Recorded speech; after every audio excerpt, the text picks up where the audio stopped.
flowing through our veins. Sitting in the bleachers in the rain. We've shed a million tears and drank as many old style beers out at the game. Let's go, Cubby, Son Ranto, Son Ranto, Son Ranto and the lovable loser. Son Ranto, Son Ranto, Son Ranto and the lovable losers. Son Ranto. Son Ranto! Oh, I accidentally played the old theme song or the new theme song, the new old theme song. Yeah, it was different. It got us grooving instead of rocking. Oh, it was a different song? I totally missed it. I was like, hey, I got a minute. You've heard it. It's the one that's like the samba one. The one with IFG and Crawley. Oh, okay. When he cut me out. Yeah, it was when we had Lyle on administrative leave. Yeah. It was during that period of time. Listen, so. I still contend that whatever HR thought happened didn't happen, okay? It didn't happen. I didn't touch you there. Well, as part of your court-ordered well, you're not supposed to talk about this. Let's just put it that you are under a gag order, I believe. And by you were the one gagging. Absolutely gagging. Oh, I set you up for that one. Well, welcome to the Son Ranto Show, brought to you by the Bleacher Bunch on the Fans First Network and all of our paid Patreon supporters. Find out more about how you can become a Patreon supporter at patreon.com/bleacherbunch, because then you can join Discord and hang out with us. That's really the number one reason. We're going to give you extra content throughout the year. So that's a reason. And the other reason, it's only $1. And that's like the equivalent of 40 cents pre-COVID. Yeah. Yeah, it's a great deal. And I mean, who wouldn't want to spend more time with us? 2 hours a week is not enough. Well, it's enough time for me to spend with you, Michael. I will say that. Well, that is true. I was like, kind of reached my quota by the end of the show. I'm like, we your limit. We talk a little bit after. I'm like, okay, yeah, enough, buddy. Yeah, go talk to your wife about these things. I don't really care. That's really, yeah. Anyway, hashtag chance. And she's like, I don't need to hear any more about the Cubs. Go talk to Danny. Yeah, well, go back on that show. Yeah. And anyway, we're especially brought to you by Blake Beard, Bernie Barron, Brandon Olderback, just basically because they give us more money and support the show at that greater of a financial level. And if you want to be named at the beginning of the show, well, then pony up, Buttercup. Pony up, you little bitches. So it's patreon.com/Bleacher Bunch where you do it. And there are other perks to that too. I know before I go to bed every night, those three are in my prayers. Yeah, when I'm prayed for. Mm-hmm. Yeah, every night. So you got that going for you. Oh, and Danny sends you that nightly peenie pic. Yep, the nightly dick pic right in your DMs. I slide in there nightly. Yeah, you just get to see the old toddler pain right up close. And then all 3 inches of Irish Dynamite. And if you don't want to see that, you could also get the Ranter calendar. That is a choice. Like you either get the toddler pain pics or me. They're not actual toddler. I'm a 51, Phil was 52-year-old man. It's not. I'm just talking about the size. I'm comparing it to when I was that age. Never grew. Just I don't know that you're making it any better, Dave. I'm not. I really not. I tried to backtrack. I'm like, in these troubled times, we've already been banned on every single account. Epstein Danny. That's why we're the 69th best podcast. Nice. Mm-hmm. And Alex says the calendar seems like a better option. It is, and they're all sent out. Everybody, except for the ones that I'm going to see on Sunday. A lot of you guys are going to hang out with us at Almost Home. Games at 2 p.m. Central. Cubs are playing the Sox. Oh, they're going to air one? They decided. Well, I phoned them up. I said, I talked to Cole Wright. I got a guy on the inside. I go, hey, listen, Cub fans are really pretty upset about this thing about how they're paying $25 a month for Marquee Network. And you're showing about a third of the spring training games. What gives? $25 a month? With taxes, yeah, that's what it comes down to. Holy Yeah, it's a- shit. That's fucking crazy. I mean, you can get like stars and watch like movies with could get movie stars in Hulu, it.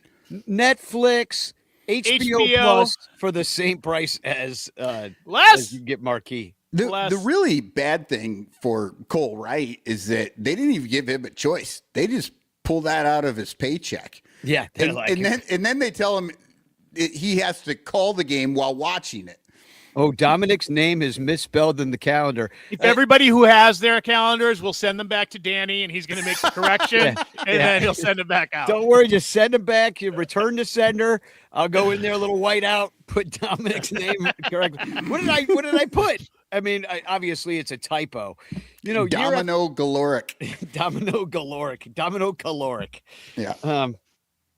So You ain't wrong. David Elliott says you get more by paying $25 a month to Son Ranto. You do. You get. You do.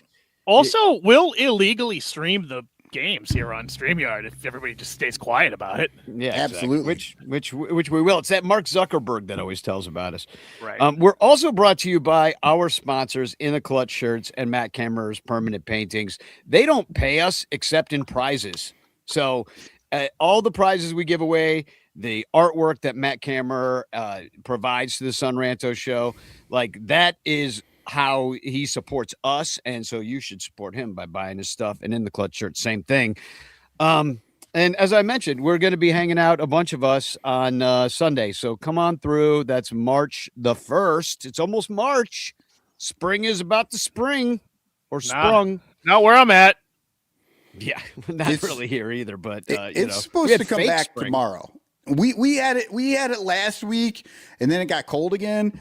Tomorrow it's supposed to be back in the 60s. Like it's supposed to come back this weekend. That's crazy. It hasn't been 60 here since like the first week of November. It hasn't been above 45 since the first week of November. A lot of people in here saying Chance in the chat, which I appreciate, because you could win a Frank Chance postcard sent to you by me with a message of love and doom. Joey's here. He made a great video that I'm going to play a little bit later. He makes a lot of great videos. If you want to see a lot of it, really does. Go to our TikTok. He also puts them on the Ranchers page on Facebook. To the TikTok, ticket. He's really good at that. You don't stop. That's the bang bang boogie. I know. All of our Cubs videos, or his Cubs videos that he makes, it's drying up Lake Michigan for the perfect reason, which is to stick it to the Ricketts. Like if you're gonna dry up Lake Michigan, let's use as many copyrighted, trademarked materials about the Cubs as we can before they get wise to us and take all our videos down. Stick it to the Ricketts. BYOB Wrigley. You know what I say to that? I would love I that. say, except for I don't drink anymore. This. What? I just point to you guys talking about sticking it to the Ricketts, and I say this because that is my motto for the year. Yeah. Stick it to the Ricketts. Stick it to the Ricketts, unless we win the World Series, which we really could do. Danny, we both already forgot that the motto for this season is this. This. I know. I had to say it like 5 times. I was like, "What is he saying?" Picked up on it. I was like, "What is happening?" Yeah, I know. Well, Why does he keep saying like, this? Is this another unfortunate Tourette's incident this week? Yeah. Michael went full Mitch McConnell last weekend. Weekend, we're like, what happened to him? Lyle texted me. Is like, he okay? Yeah. But anyway, I did want to make Michael lose his mind early in the show by talking about the DH. Oh, no. The D. Well, we might get into DH once he gets going and the juices get flowing. But this was the first full week that we've seen the ABS system and batters, pitchers, and catchers who are really good at playing baseball. They've been really good. What I liked about it is the players. I mean, I think they were batting 999 on calling out on the refs. I mean, I think I only saw one wrong call by the player where they said, "No, this is wrong. That's a strike." Yeah, was it the pitcher that did it? And I can't remember which team, but pitcher was like, catchers, I'm calling it, and the catcher's like, motherfucker, shut up. The catchers and the hitters have been amazing The pitchers maybe not as much, but the catchers and the hitters have been unbelievable. And I mean, even in today's game, I was listening on the radio because, of course, it's this is not one of the ones that Cole Wright could get us played today's game. However, the Los Angeles Angels of Anaheim in California on the West Coast, they managed to shit out a freaking one-man broadcast. And then there was also the Royals managed to broadcast, as did the Padres this week. Thank you, other teams, for caring about the training of your players. Yeah. I mean, 162 is not enough, people. Yeah. But I lost my train of thought. It's still cold. Tons of ABS, and they were almost all correct.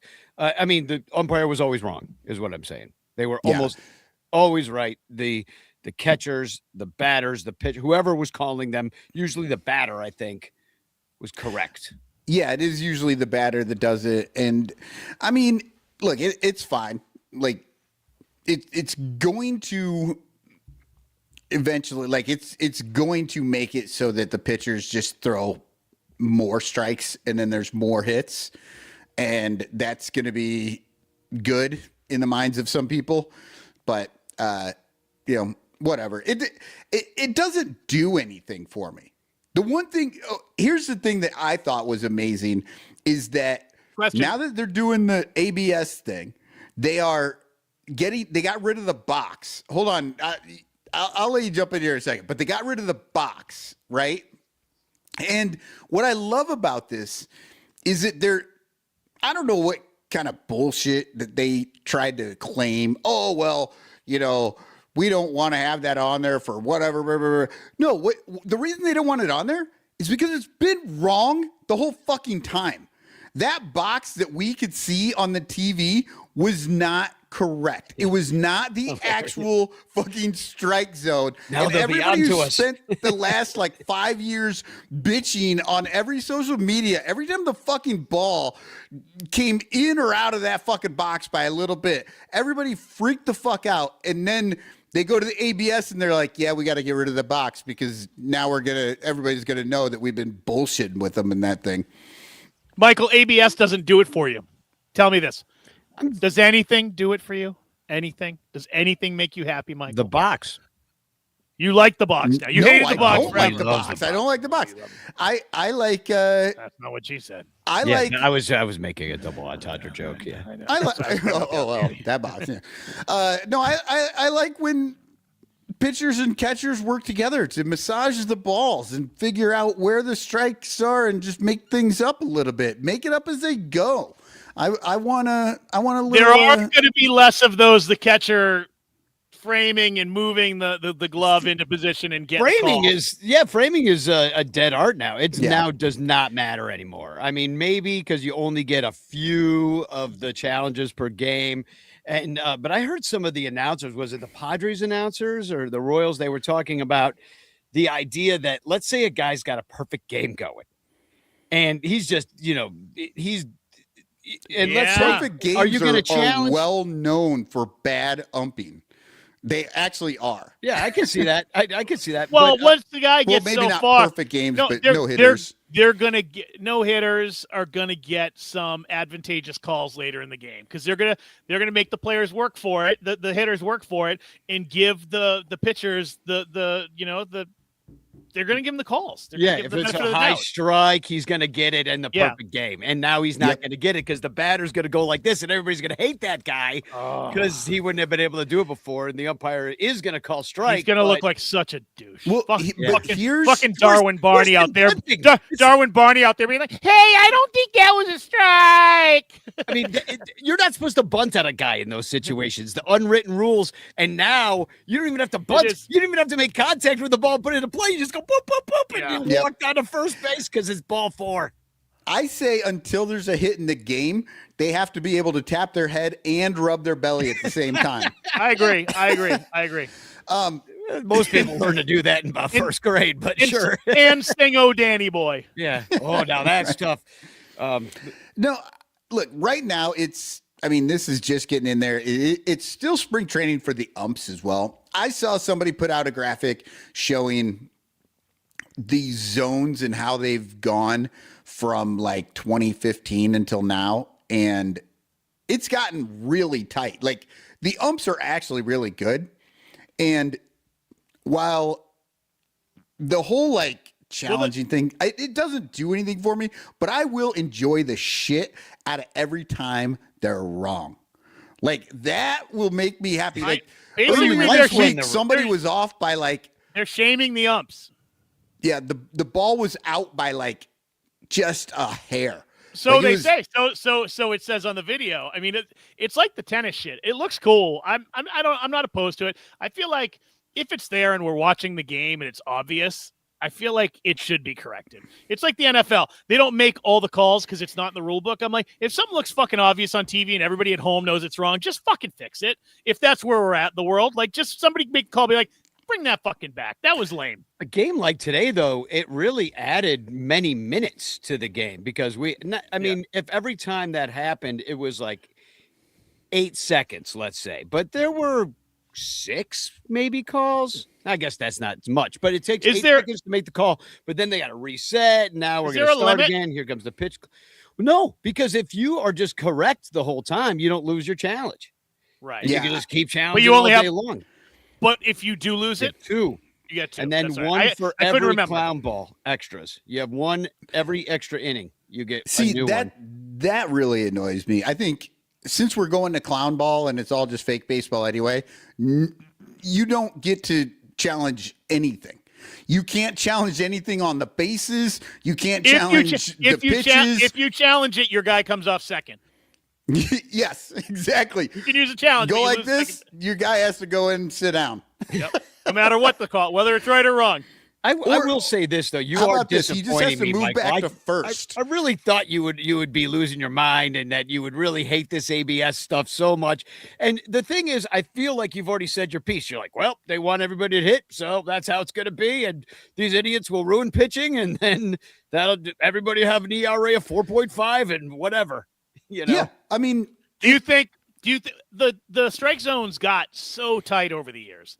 Do you think MLB will bring them back? Do you think are we going to get closer to the knees and the letters, and there's going to be a bigger strike zone just in general because the computer says that's what it's going to be? I mean, it doesn't look like it so far, from what I can tell. But yeah, I don't know.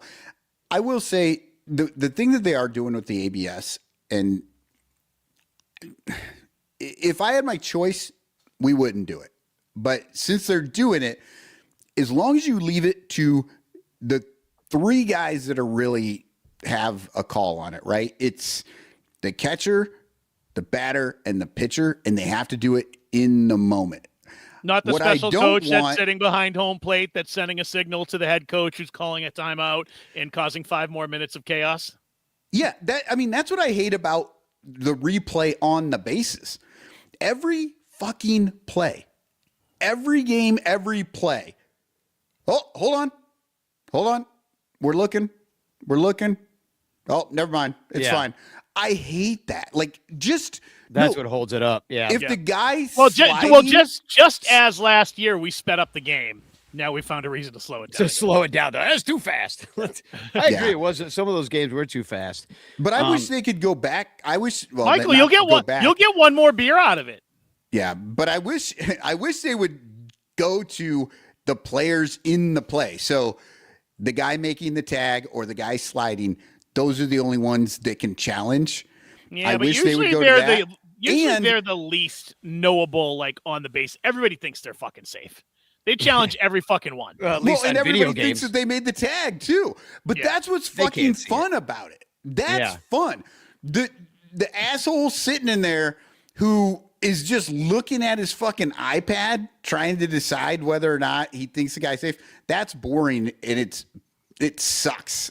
You know, that's just boring. The other thing I want is no slow-mo during replays.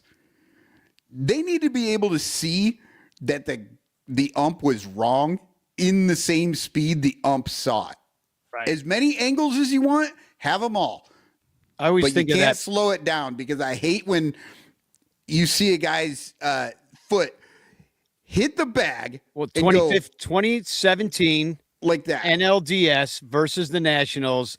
The Yes. Cubs, and that benefited the Cubs, but I was like, oh, if I was a National fan, I would have been pissed. That sucked. Yeah, because like that's not in the spirit of the rule. It's not. You want to see if he made it first. If his foot comes off by just a little bit, half a centimeter, like that doesn't. Yeah, mean he and should I be guess out. they're going to try to call more interference. There was an interference call the other day too, and they're going to try to call that more too, which that call pisses me off too, because you're standing. Usually, I'm in the crowd, and then I'm like, wait, why does he have to go there, and why is he on first again? And like, and wait, who's up now? Oh, he's out. Those actually should be the kind of calls that the ump should have to should have to tell you, like football. Just make a quick announcement, because people are like, "What is happening right now?" Yeah, no, it's so confusing. When you're in the stands, you have no idea what's happening. Guys running across the diamond to a base he was never on. You're like, what? What is happening? Who is that guy? Well, speaking of morons, just people running across diamonds, bases they were never on. I gotta bring up, just because I want to pile on in this moment, on Matt Shaw. Oh yeah. Who I mean, multiple misplays so far, and they've got him doing different things. They got him playing the outfield now, but he made a misplay. They were making fun of him on the Padres broadcast because he should have charged the ball. He didn't charge. He's just, I don't know, what is he, hot dogging out there? I'm listening on the radio, so I didn't see it. But then a ball went off his mitt in the outfield, and then he had to talk about it with, who was it, PCA Nico, somebody that was playing with him. And it's just like, everybody's like, oh, I'll be a super utility guy. And I'm like, who says he's that good? Right. You know what?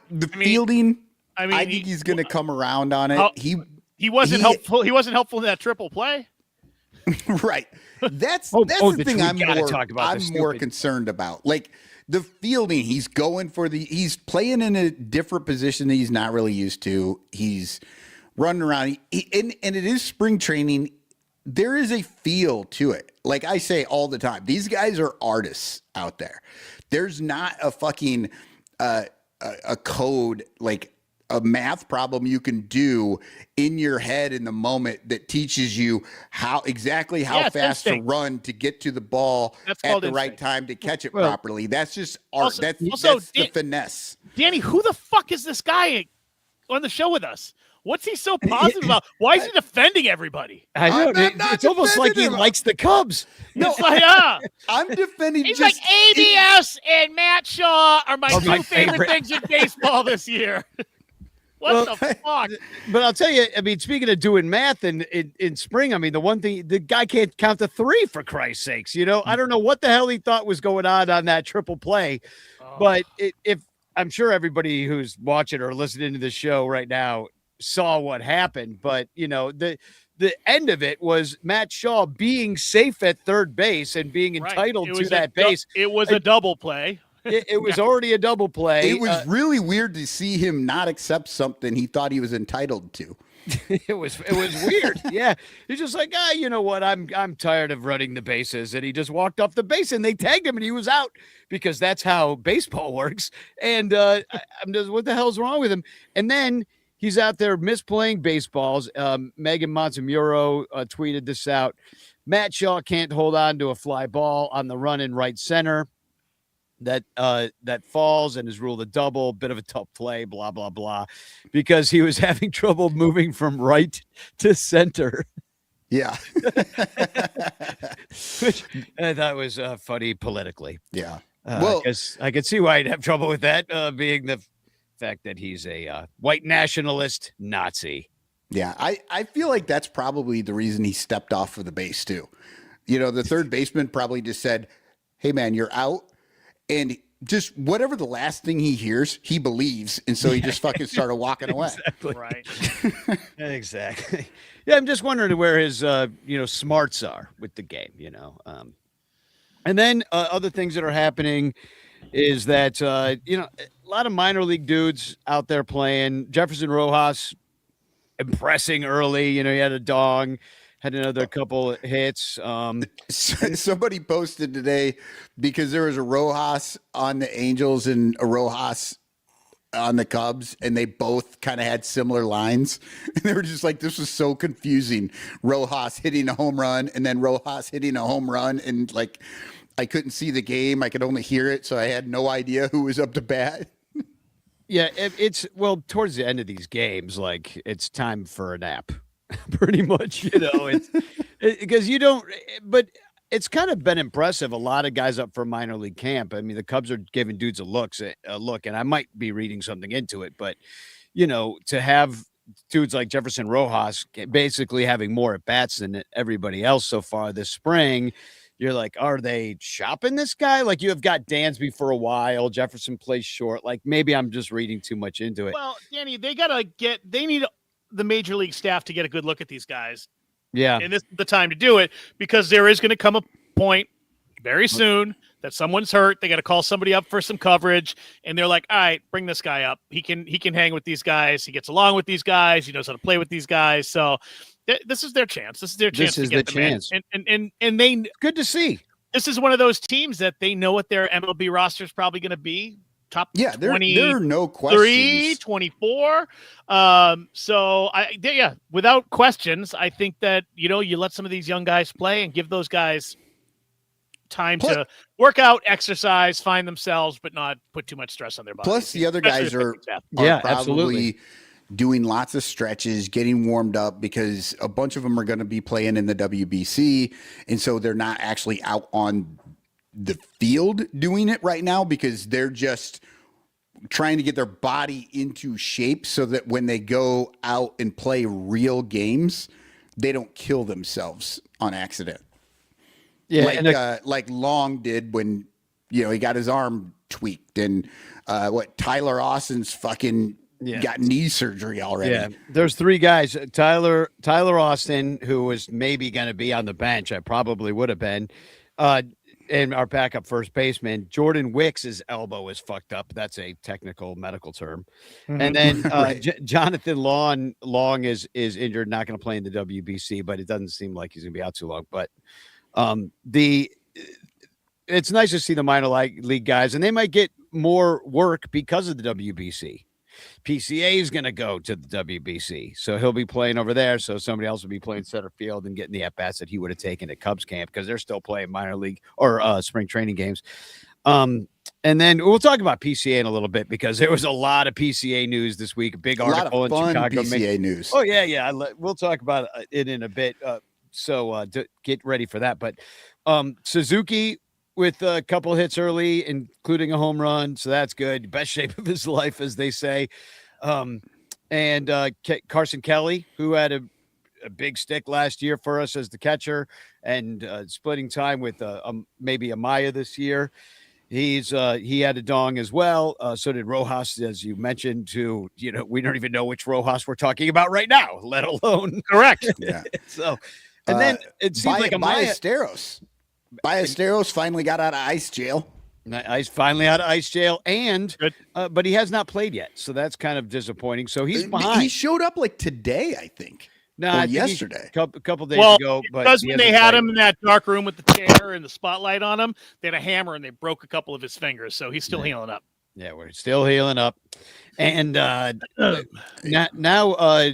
we have to maybe rely on Amaya to get some reps at first base. Which always made sense to us, that, your job at catcher is to catch, your job at first base is to catch. And that might, as you rotate dudes it doesn't always translate, but it has, over the history of MLB, it's kind of been the natural transition. You'd find like right fielders and left fielders and catchers would tend to move to first base at some point. Right. Yeah. It's a lot more athletic of a position than we used to think of it, where you're just like, okay, you're fat, so you're playing catcher or first, because you can't run. Maybe Rizzo will honor his contract and come back. Yeah, or you just can't throw. Like the guys who just have a terrible arm, go send them over to first. Yeah. So all they have to do is underhand it to the pitcher every play. Well, and Anthony Rizzo, we know, can throw just from his pitching debut that we saw when he struck out his friend Freddie. And then as far as the pitchers go, I mean, let's start with a bad. I mean, Jameson Tyone has already given up 4 home runs. Not worried at all. He's just trying to find his stuff. He's just throwing his shit. He's not worried about what the batter's doing. He's worried about what he's doing. So he's just stretching out. 4 home runs. That's a lot. But he's just throwing a straight fastball right now. So that's bound to happen. I in spring training, I don't worry about that shit from those kind of guys. Yeah, and he's getting, again, he's another one getting ready for the WBC. He's more interested in. I'm more worried about him getting hurt at the WBC than I am at him giving up home runs right now. Yeah, now that he's got a chip on his shoulder because America beat Canada. United States beat Canada in hockey. Now Jameson's going to want to go. And then those poor assholes were like all excited. They're like, oh, we get to go to the White House. And then they had to eat fucking McDonald's. Jesus fuck, man. And then you see the women said no to that invitation. And they got to go with, that actor. Oh, I don't know. Flava Flav took him out. Stanley Tucci took him out to dinner. Stanley Tucci took him out for like a beautiful, wonderful, like Italian dinner. It's like, oh my God, they made the right choice. I believe they call what happened to the men's hockey team and the McDonald's hamburgers. I believe they call that a shaming ritual. it's like in a cults, hazing. Yeah. It's like a frat hazing. Yeah, you have to eat that. Yeah, no, it's just a way to control people, really. And then, but the good news is Imanaga's velo was up a tick. That's good to see. He's coming back from being hurt. Yep. And Cade Horton looked great. Matthew Boyd made his second start. Looked good today. Had a strikeout per inning. He didn't die. He did not die yet. Once again, we were expecting for his arm to just basically come flying off of his shoulder. And then just bleed out there on the mound and just watch him flop around for a second. Someday he's going to end up being the drummer for Spinal Tap, and we're all going to see it live on TV. Mm-hmm. He's just going to implode right there on the mound. Or Def Leppard. That guy's missing an arm too. Well, yeah. But and then there's Jackson Wiggins was out there today. It didn't go great, but he was hitting 98, so that's exciting because we never really have guys that do that because the dudes we always sign are like 95 tops. But they really like the 92 mile per hour range. Yeah, just so strange in the league now because there's so many guys just hitting 100. Every team seems like they have 6 guys who can hit 100. I mean, Jackson Wiggins hit almost 100 today, and he gave up a bunch of hits. So, like, it does, I mean, look at Daniel Palencia. Like, he's got good shit. He is kind of the closer, but we don't really know it. Nobody trusts it, like, as, like, the answer. But he hits 100, but does it always go? Well, no. Doesn't really they can catch up to 100, I guess is what I'm saying. And then I think my favorite part of something that happened this weekend is that this last week is that we had the matchup of Ray versus Ray. Right. Ray. So that's Colin Ray versus Robbie Ray, I believe. And they haven't won a lot, which is good. We know that the Cubs, they do better in the year. When they lose in spring training, I think they've only won 2 out of 7 games. 2 and 5, 2 and 4, something like that. Yeah, I saw something where the only 2 teams that are like as a team slugging over 500 are the Rockies and the White Sox. I think that probably tells you everything you need to know about being awesome in the first week of spring training. Now we got to talk about Michael Conforto joining the left field or right field or the wherever the hell they'll put him, DH, first base. I don't know, but it's the pageant for the bench. It's the pageant for the 4th outfielder spot. And it has got a bunch of dudes in it. Michael Conforto joins them with Chas McCormick, Dylan Carlson, Justin Dean, Matt Shaw, and last but not least, Kevin Alcantara, who we thought it should have been probably the whole time, but it's just not going to be. But this is Conforto's numbers. You say last but not least, it might be the least. Least, but not last. But look at this. I've got Conforto's number up there. He hasn't been an all-star since 2017. He was been injured the last few years. He was a negative WAR player last year. Cubs are going to see what they got, I guess. But the headline is former MLB All-Star. Yeah, exactly. Just like Ron Coomer. Yeah, 9 years ago. Yeah. Well, the most important part of this story is his wife. Her name is Cabernet Conforto. Is it really? Oh, what a name! I love it. It really rolls off the tongue like a nice cab. Were her parents drunk on Cabernet when she I was? hope so. Yeah, I don't get this move. It's kind of something I thought might happen a long time ago, and it never did. And now, Michael Conforto's birthday is on March 1st. Oh, we should wish him happy. We'll all be together watching the game. Cubs Sox. Maybe Conforto will play. Wish him happy birthday. Cheer him on. Danny, maybe this is your sign. Matt Shaw's getting traded. Well, that's what I'm thinking. If they're look, Chas McCormick, Shaw's their guy. It seems, right? Well, or they're trying to make him the guy. Well, he can do multiple things. Right. Shaw can play a bunch of infield spots. Shaw can play Kenny, based on what you've seen so far.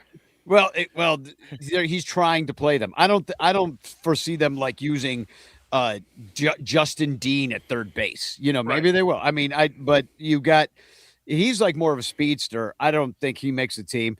Dylan Carlson, this guy was a former prospect, came up with a lot of hope and promise for the Cardinals, was certainly a thorn in our side.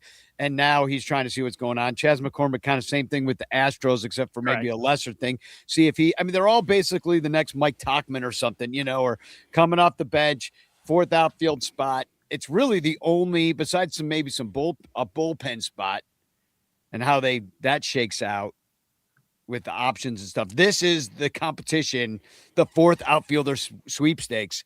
And I don't even know how they will play it. And it might be that, Matt Shaw, they're just shopping him. And they're like, well, we need to stash some guys. Well, I feel like what it's going to end up coming down to is one of these guys who are like actual big league players are going to get the nod, because if they don't, then they become free agents immediately. Right. And then guys like Shaw and Alcantara or whatever, they can go back to AAA and they can hang on to them. So instead of actually making a decision, they'll be like, well, let's just see if we can keep them all, which means that we got to give the old guy the job on April 1st or March 15th, whenever the fucking season starts anymore. But see what he's still got. I mean, in the Hosmer sort of, we saw exactly. Today, we'll give Trey him a Mancini. month to see what he's got. Trey Mancini had a hit today for the Angels. Speaking of the guys like that. Oh man. Well, more hits than Henry Mancini. I think it was a flyer, but also I think with Austin's injury, that's why they said they had the spot. They signed him to the 25-man, and it kind of, I don't know, it works for them. Is it 25-man? I think it's Conforto. I thought was a minor league deal. I don't think so. Conforto contract. I thought that's what I read today. I haven't looked at the contract, but minor league deal. Okay.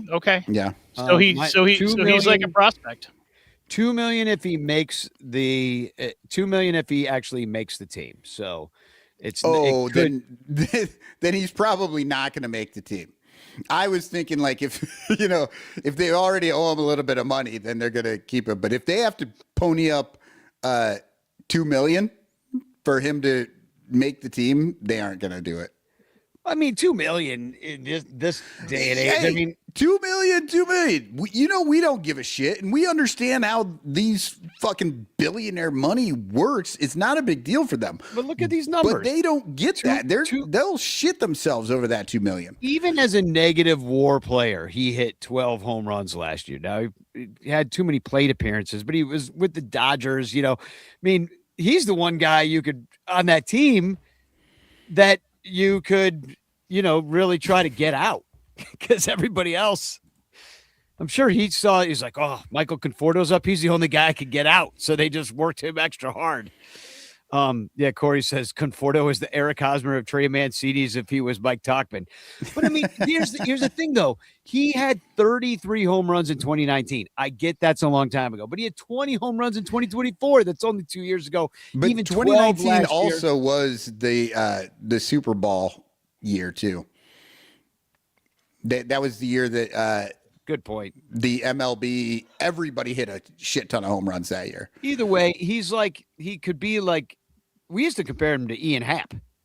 is who we on this show we compared him to that. So You could still compare him to Ian Happ, honestly. well, except for way less. Ian Happ's way less injured. But Right. speaking of injured people, I don't know if we talked about this last week, but I thought it was interesting that we signed both Kyle Wright, who they're really high on this guy, which I think it was funny because one of the main things that they say how great he was is because he led the league in wins.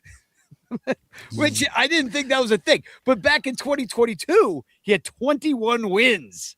You know what though? Look, I'm here for it. I'm fucking What tired. the fuck? I am tired of all the fucking This. of all the like the advanced stats and this and that and whatever. You just but the want guy wins and fucking losses. Wins like 8 games. This guy, no good stats, wins. But they win Fine, when he's fucking on the sign him. Let's fucking see it. mound. Sign him up. Let's go. I agree. Winners are winners, Michael. And that's part of my problem. Like, I get it. I Yeah, you understand the guys thought argument. I was going the other way with that, but no. No, Fuck those advanced stats. Winners Give me are some winners. wins, baby. Yeah, well, that's what we need. We need wins if we're going to win the World Series. And then, so we got Kyle Wright. Maybe we'll see him this year. We can maybe see Kyle Wright. I think he's one of the ones we can, but somebody we're not gonna see. I love how that fucking stat line went like 0, 0, 2, 0, 21. Yeah. It's like, what Oh the no, fuck? he was never good except for that one year. But hey, maybe lightning in a bottle, right? That's what you always need to win the World Series. And was he good or was he lucky? Come on. Well, Advance. he was on the Braves that I think they did pretty well that year. Was that the year they won the World Series? Yeah. 21, yes. Yeah, 22. Oh, 22. Well, No, 21. they made the playoffs. I think they won their division that Yeah, they're year. a good team. So that's how you win games. But hey, we got one of those teams in Chicago if everybody stays healthy, ostensibly. And then the other guy they got is Shelby Miller, but I don't remember if we talked about this on the last show. So I just left it in here, but he's also hurt. He was on the Cubs very briefly in 2021. He has an ERA of 31.5 that in his short stint. So we did because you said that and you were like, it's not 3.1, it's 31. It's all coming back to me, but scratch and dent, pitch lab specials, Drew Smiley type of deals. Like the Cubs are, I didn't think they were going to do anything before the lockout, and they're proving me wrong. They're signing injured guys. Yeah, they're the richest Tampa Bay Rays that have ever existed. They're just going out there and trying to find every cheap fucking deal they can and sign them all. Yeah, they're just like the Dodgers. Well, The Dodgers were like at the Salvation Army picking up their players. Yeah, I mean Get 'em there's all. probably not an advantage for organizations chasing down the dreams of all the stat guys anymore. They all have them. Everybody's looking at the same information again. So now I think you got to zag a little bit. Maybe this is the zag. Maybe this is a smart move. Maybe this is how you go out and find lightning in a bottle. You just keep signing as much shit as you can and hope something sticks to the wall. It worked with Boyd. Yeah. It's kind of like going to Vegas. The problem is you just got to watch it happen. And a lot of them are going to fail. So you just got to watch this cycle of shit go through. Yeah, watch this injured guy try to come back for like 2 more seasons of and something. if they keep doing it in the MLB level, like I don't know that you ever get a great team. I don't know. We'll see. Yeah, I love how people are retrofitting last year's bullpen to acting like, oh, the Cubs had a really good bullpen last year. It was brilliant. They had 7 different bullpens. Yeah, last they year. the bullpen that they started with was actually not very good. They got rid of that bullpen. They kept like 1 guy, 2 guys. They brought in a whole new bullpen, and then they kept a couple more guys, and then they brought in new guys. So it's like, and that's what this is right now. And that's what Lyle's talking about. You just put as many guys out there as you can. And use them up and until they're no good. I don't really like that plan, but I also understand that plan. I don't like it on a plan. complete MLB level, but I do understand it in the bullpen because bullpens do not last. Yeah. Well, right. Bullpens don't last, but also when you don't have a fucking clue, I mean, just get all of it. I mean, like, we're not real sure who's going to be good. Right. So we'll just get everybody we can. Well, they signed so many dudes too. You got Thielbar back. We saw Hunter Harvey and Phil Matone take Hobie Milner. Like they kind of stacked themselves full of these guys. But like we saw last year, like I wouldn't. Some of those dudes are going to be on the team all year probably, but some of them will not be on the team all year. Some of them might not even make it out of camp, and others. But those are names. They're all names. So like if they don't make it out of camp, it'll be a big deal to cut them, and they will pay them anyway to not pitch. Right. But they can always bring them back too. You know, it's like they have a relationship with them, and you know, they're like, okay, you're not going to we don't have room for you on the 40-man roster at the start of the season. But when everybody starts to implode in fucking May, and they need a couple more arms, they have this dude's number, and they've already, you know, been working with him. They could probably call him and bring him back and give him a shot, you know? I mean, the Cubs had like 40 pitchers last year. Like they just kept, using different guys from the Iowa shuttle to like, you know, Ryan Presley. Wasn't that last year?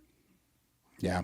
That was last year. Thank God, though, right? Because they had enough injuries and enough shit going wrong. I mean, they held it together as best they could, I think. Yeah, I mean, it worked out. Yeah. For the most part. Well, until they lost. If you put enough duct tape on it, it'll eventually hold. Yeah, exactly. keep taping the pipe. It'll stop the flood. So hey, I want to give a quick shout out to Dominic. He said earlier he's in for an hour and then he's bailing to watch the Iowa women's basketball team play. I'm with you. That's why I'm wearing my stuff. I could have gone to this game, and we're doing the show, so I can't believe you didn't call in. You know what? I thought about it, but you know, Cubs spring training talk just too important to you. It is. It is. Well, and then I tell Emily this, and 5 minutes later, she's like, "Oh, my friend's coming into town. We're going to the game." I'm like, Jesus. Well, that's good. At least she's having fun. Yeah. Unlike you. Unlike us. Unlike me. Not watching the women beat the crap out of whoever they're going to play today. As we head towards our commercial break, I want to do this segment again. I'm going to do it every week because it's the 150th anniversary of the Chicago Cubs baseball team. We'll be celebrating all year, and I've got this really creepy AI video intro. 150 years ago. I love it. It's so stupid. It's like the 6-7 of intros. Yes. Yeah, I love that. Like your AI, nothing looks correct. I know. I want it to look as bad as possible, so I'm not trying to fool anybody. But I neglected to say, because last week we did the patent of the telephone. That happened on Valentine's Day on the 14th. Yep. But really what we should have talked about was what happened just slightly before Valentine's Day, which was actually in Chicago. And Michael, you probably want to weigh in on this. It was the beginning of the National League. Like, that's how I thought you were going to say the Valentine's Day Massacre. I keep pulling for that one. But no, William Holbert in Chicago, he was I believe he was the club president of the Chicago club president. William Holbert organized the National League, and there were original 8 teams in it: the Boston Red Stockings, Chicago White Stockings, Cincinnati Red Stockings. It was just all socks back then. What color socks you wore, that's what happened. They had no creativity whatsoever. Yeah. What kind of socks has a guy got? He's got dark blue socks from Hartford. Oh, they're the Hartford dark blues then. It's exactly how they did Little League in the 1980s. You were like, you didn't have a team name. You were just yellow. The blue. Yeah. Blue team. Blue team. Yeah. You were Parkland West Red. Well, there were the Louisville Grays, probably with gray socks. But then there were the St. Louis Brown Stockings. But also there were 2 teams that didn't have sock color names. And they ran out of colors. They ran out of colors. Well, they couldn't make purple back then. It was right after the Civil War, and they had run out of purple. Right. Right. So, Mutual of New York, whatever the hell that's supposed to be. I guess. Oh yeah, they called them the Mutuals. Yeah. What the fuck? Mutual, and then the Philadelphia Athletics, which still exist as the Athletics, and so that really is the only team. I guess you could make a case for red stockings and white East stockings. Sacramento, West Sacramento, the West Born and Sacramento raised, Athletics. yeah. The Philadelphia A's still exists in Vegas eventually, maybe. And anyway, here were the original rules of why they organize. And Michael, you probably did a lot of this back work during the baseball rabbit hole days. 4 years since I did this one, but yeah. But they were just trying. It was chaotic before. That's why they organized the league. They had inconsistent schedules, teams that would just disappear midseason because they'd run out of money or miss a trade and not make the game. They're like, fuck it, I'm going home. We suck. And then so they just wanted to standardize everything, but also they wanted to get away from the gamblers. And there was just too much influence from the gamblers. And so they had super strict rules for the NL, including a prohibition against gambling, no games on Sunday because of the Lord. Which is actually how the American League got started, because they're like, fuck Sundays, we're playing. We're playing Sundays. And they sold beer on Sundays because, look, I've never been an American League guy, but I would have been back then. NL didn't. Yeah, exactly. NL did not sell alcohol at the games. Secret of New England in my youth, you couldn't buy beer on Sundays. It was Blue Holiday. You'd have to drive to New Hampshire or go to a Red Sox game. Yeah, because you could get beer at a Red Sox game, but you couldn't buy it at a liquor store. and then they also introduced the reserve clause, which basically screwed over players until Curt Flood challenged it and the free agency became a thing. So that happened in February. So we're just almost, this is the last show in February, and thought I'd bring up that the National League was actually founded. But the season, I was like, oh, I should go through all what happened like this week in the games for the Cubs, because they were a team, and they don't start until late April. Right. Yeah. So they're not like doing that shit. Yeah. Exactly. I mean, nobody did any like real spring training. God, until 1890, like it's another like 15 years before anybody starts to like warm up prior to the season. And even then it's like, they were literally just like getting together and tossing a ball back and forth. No, they warmed up. They were out swinging hammers or building houses or, building the railroad and getting fucking cocked. I mean, if you think 150 years ago, we're just coming out of the Chicago fire. So that was 1871, I believe. I believe that's correct. So, and then you're only 11 years past the Civil War. Yeah. There's dudes, walking around at like peg legs and stuff. There's so many lost limbs in that war. So there's still a lot of trauma in the country. And then William Holbert's like, I got a bunch of money. People seem to like baseball. Let's make a national pastime. Because if you think about, there was a time before when organized baseball didn't exist, so we didn't have this thing that we did as a community of Americans, as a country. Because there's teams all over the country. The country was much smaller then, but now it's this thing that we take for granted. We grew up with it, but before it happened, it was 150 years ago, and There was other shit going on. And if you think about maybe one of the things that helped the country heal after all that, I mean, the furthest south team was St. Louis, but baseball, boxing, and horse racing, and gambling, on all of them. Yeah, and Danny, you're saying the furthest south was St. Louis, and the furthest west was Chicago. Yeah. Yeah. Or St. Louis, I guess. St. Louis would still be further west, right? Yeah. So, it was insane, like how small the area was, and yet they still couldn't afford to travel to some of these places. Which I'll give this to them. Yes, it was a bunch of rich dudes that were looking for a way to just make some money, but they were making money on the baseball when their baseball team went under, they went under. They were done. They were fucked. Nowadays, baseball is just a hobby for all these fucking billionaire owners.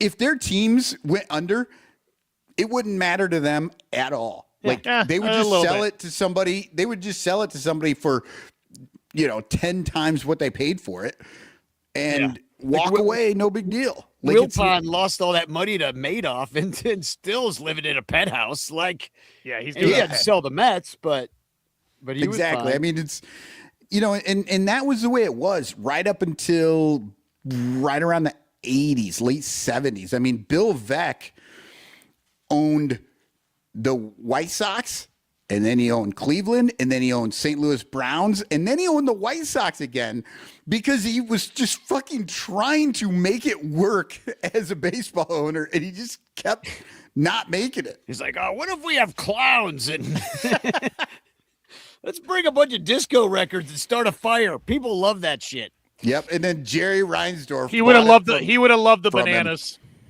Yeah. Yeah, he would have probably owned the bananas. All right. Well, do you have a silhouette? We should do a silhouette. Oh, absolutely, I do. This one, this is going to be tough because I could only find one baseball card for this guy, and it's not going to help you much figuring out who he is. Oh, my God. He looks like a ghost. I'm frightened. Well, that looks like he's wearing one of the throwback uniforms on one of the throwback days. Is that correct?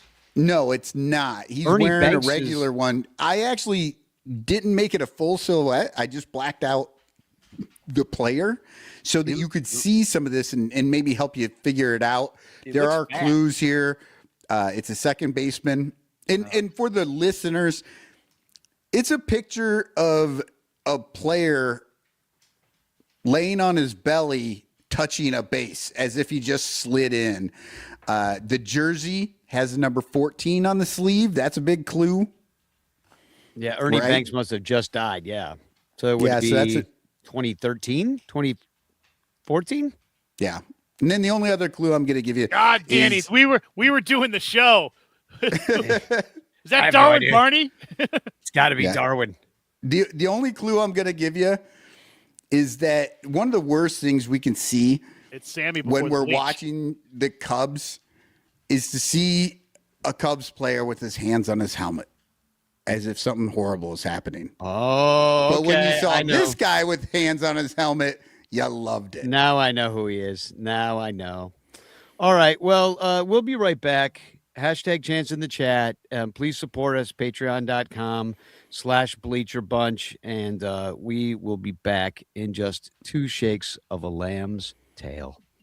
The Bleacher Bunch brings you great shows like Son Ranto, Cubs PS Plus, Bricks Behind the Ivy, Cuppa Cubby Blue, and Baseball Rabbit Hole. But you could be getting so much more when you subscribe to our Patreon page for as little as $1 a month at patreon.com/Bleacher Bunch.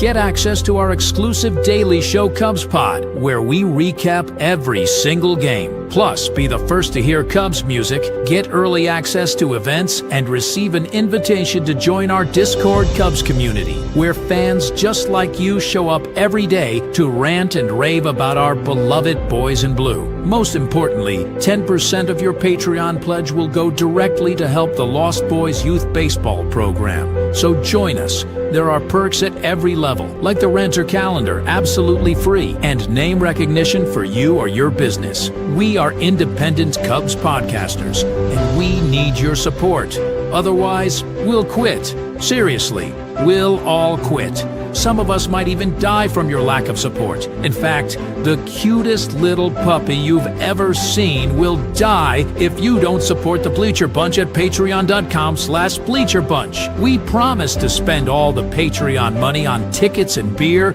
and all the dung crap we have to buy just to keep our podcast rolling. So give us your money, and we'll waste it far better than you will. Patreon.com/Bleacher Bunch. Free trials are available, but don't do a free trial. Just join, okay? Okay. Patreon.com/Bleacher Bunch. In the clutch, Buy t-shirts from In the Clutch. Take it from the Bleacher Bunch. You'll love the shirts from In the Clutch. In the Clutch shirts are comfortable, stylish, and guaranteed to get you laid. Plus, they're proud sponsors of the Bleacher Bunch. Use promo code Bleacher Bunch for 10% off your purchase. Nice to feel and soft to touch. That's why you will get laid so much. Wearing a shirt from In the Clutch. And you can thank the Bleacher Bunch. In the Clutch. In the Clutch. Buy t-shirts from In the Clutch. Remember the code Bleacher Bunch. Save 10% at In the Clutch. In the Clutch. In the Clutch. In the Clutch shirts actually not really guaranteed to get you laid. All right. All right. Who's that cubby? We are back. Yep. Andy Wells guest Addison Russell. The JD 131, I don't know who that is, said Barney Dominic Loro, who I thought was watching the basketball game. He says Alcantara. You're all wrong. Herrera. But Terry was correct. Yeah. Jonathan Herrera. I forgot about him. Yep. Remember the hands on the helmet? That was I the know, helmet rub. I know. When Michael said that, I was like, who the fuck was that? I couldn't remember him. God. Yeah, Now I that do. was a big. I mean, it was a big giveaway for anybody who was watching all the time. But even with that clue, hard to remember his name. And we always thought that the helmet rub referred to like getting a handy. We did. We did. We did. Back in the day when we had a dirtier show. If you can believe it. Because it was just Danny and I, and there were no fucking guardrails on this thing because we didn't know if anybody was listening. There was no way to track it at that point. How do we hook them? Let's talk about hand jobs. People love that stuff. I remember Danny and I doing a show, just the two of us, where we created a Brizzo gay porn. Like we talked through the whole thing. And now with AI, we could probably make one. And now with what was that hockey show that was so popular with the ladies? Something Rivalry on HBO. The Heated Rivalry. Dude, the baseball one's going to be great. Let's make it about those two, or imply that's about those two. Herrera and the two extra hands. That's what we'll call it. Yep. Well, we have to move from love to hatred because it's spring training for everybody, but White Sox and Dodgers fans are in midseason outrage form right now. And let me just play, just to preface it, this little video that our good friend Joey Wrigleyville Bum made about the people online, especially White Sox fans, coming for Bleacher Jeff. Sorry to the podcast listeners, mostly just an audio thing, or it is just an audio thing.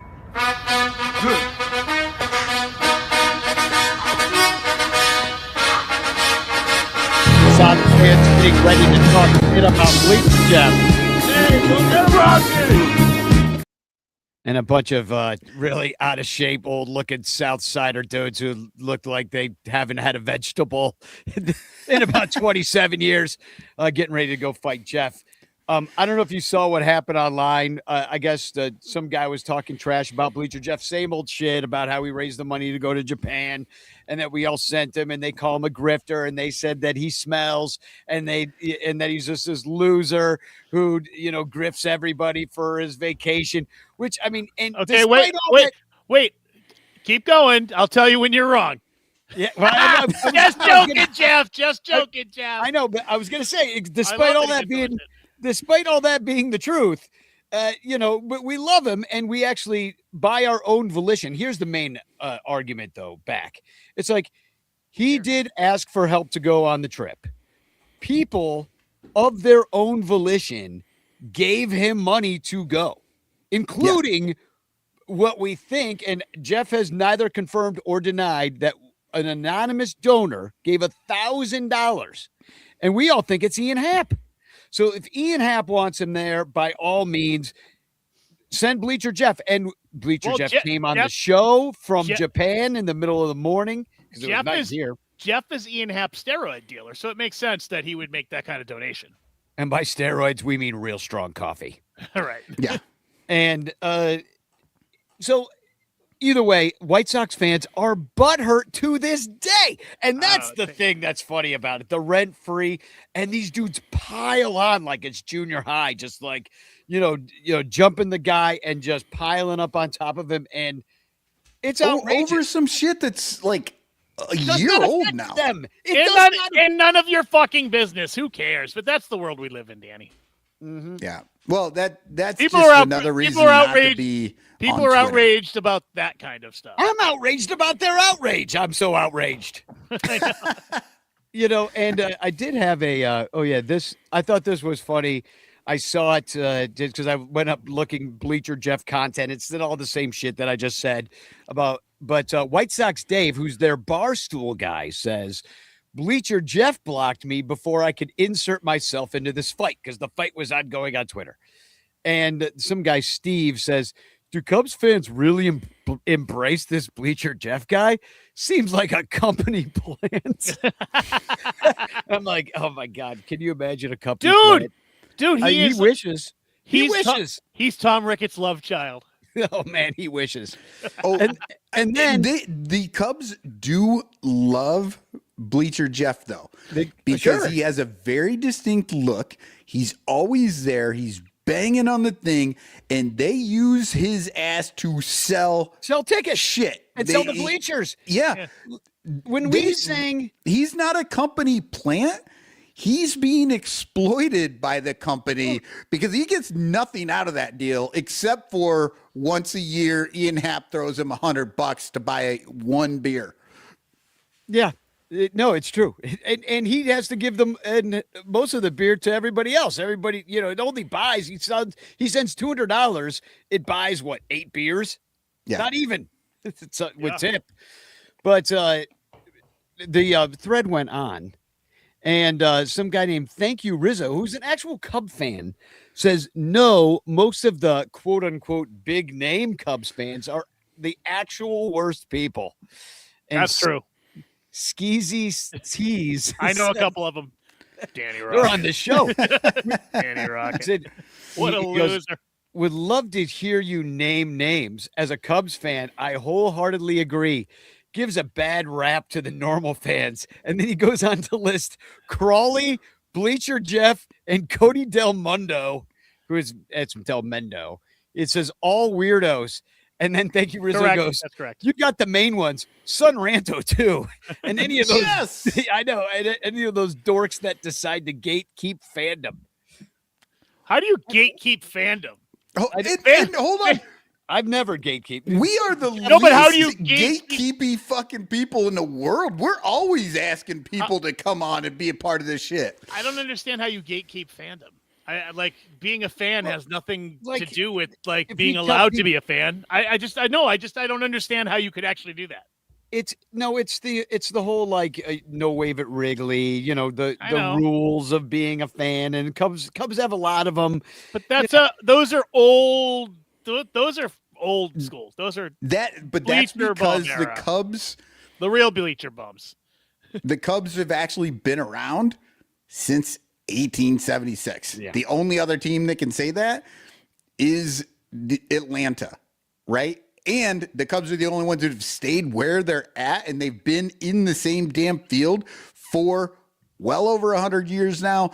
Like, when you have teams like that, I mean, the Red Sox been in Fenway forever, over 100 years as well. Now it's a podcast. Let's go. But they have all their own shit that they do. That's not gatekeeping. That's what happens when you have generations upon generations upon generations of fandom coming up and creating their culture. Well, it's like when the wave goes around Wrigley Field and all the old timers, especially like the Crawley and the Bleacher Jeffs, lose their mind and they shout it down, and they get people to not do it. And sometimes you can't stop it. Like there was a night last year that it went around more than I've ever seen it go around. And it was a damn shame. And I saw Crawley with his head in his hands, is so upset about it, and everybody was so sad. But it's kind of like, God needs the devil. And the devil needs God because you don't have a thing unless there's something to be against. So if people don't get up and try to start the wave, then you can't shout them down and be like, we don't do that here. Right. And then you can't. And so in that way, I guess it's a gatekeep, but what some of us call gatekeep, others call tradition. Tradition. Right. And it's, Tradition. yeah. Tradition. But everybody gets so upset about this. Music theater jokes. you just said Crawley, like with his head in his hands and all that shit. I think that's insane too. Like if they try to do the wave when I'm at Wrigley, Michael's on his meds tonight or something. no, I'm gonna be like, hey, I'm gonna be against the wave as well. Stop the wave. But if it doesn't stop, I'm not gonna be that upset about it. I'm not gonna like lose my shit. I'm just gonna be like, you guys all suck. And I'm still the coolest fucking person in the world because I'm not doing the wave. Why are you so happy tonight? Is the dog having a peanut butter party under your desk? What the fuck's happening over there? You know what? What is wrong with you? I hate I was so damn tired. I didn't even want to be here today. God. Oh, that's what it is. He's tired. So I he don't can't know get which mad. I don't know which version of you I hate more. I have always been this fucking positive. It's the truth. I've never seen it. I've never seen it. Never. Well, everybody just misconstrues everything I say. The other team, grumpy Just old Mike, because I'm that's really angry tough. while also being happy doesn't mean I'm just angry. it's fun to be angry. I enjoy it. That's Angry and happy. Danny Son Thri- Ranto. Danny thrives on it. Well, yeah. Well, I realize it's probably just like a mental disorder, but that's okay. It's been a long career, and but the other team, the team's fans, because people do outrage sells. I notice this all the time. Every time I rip on Matt Shaw on Twitter, everybody loves it. They pile on, and then all the MAGA But the lose other their side, minds, they're and like, everybody. he's the greatest. Yeah. He's the only good Cubs player there is. Yeah, they all lose their minds. It's and you know that shit sells. If it bleeds, it leads. That's the old way, you sell newspapers.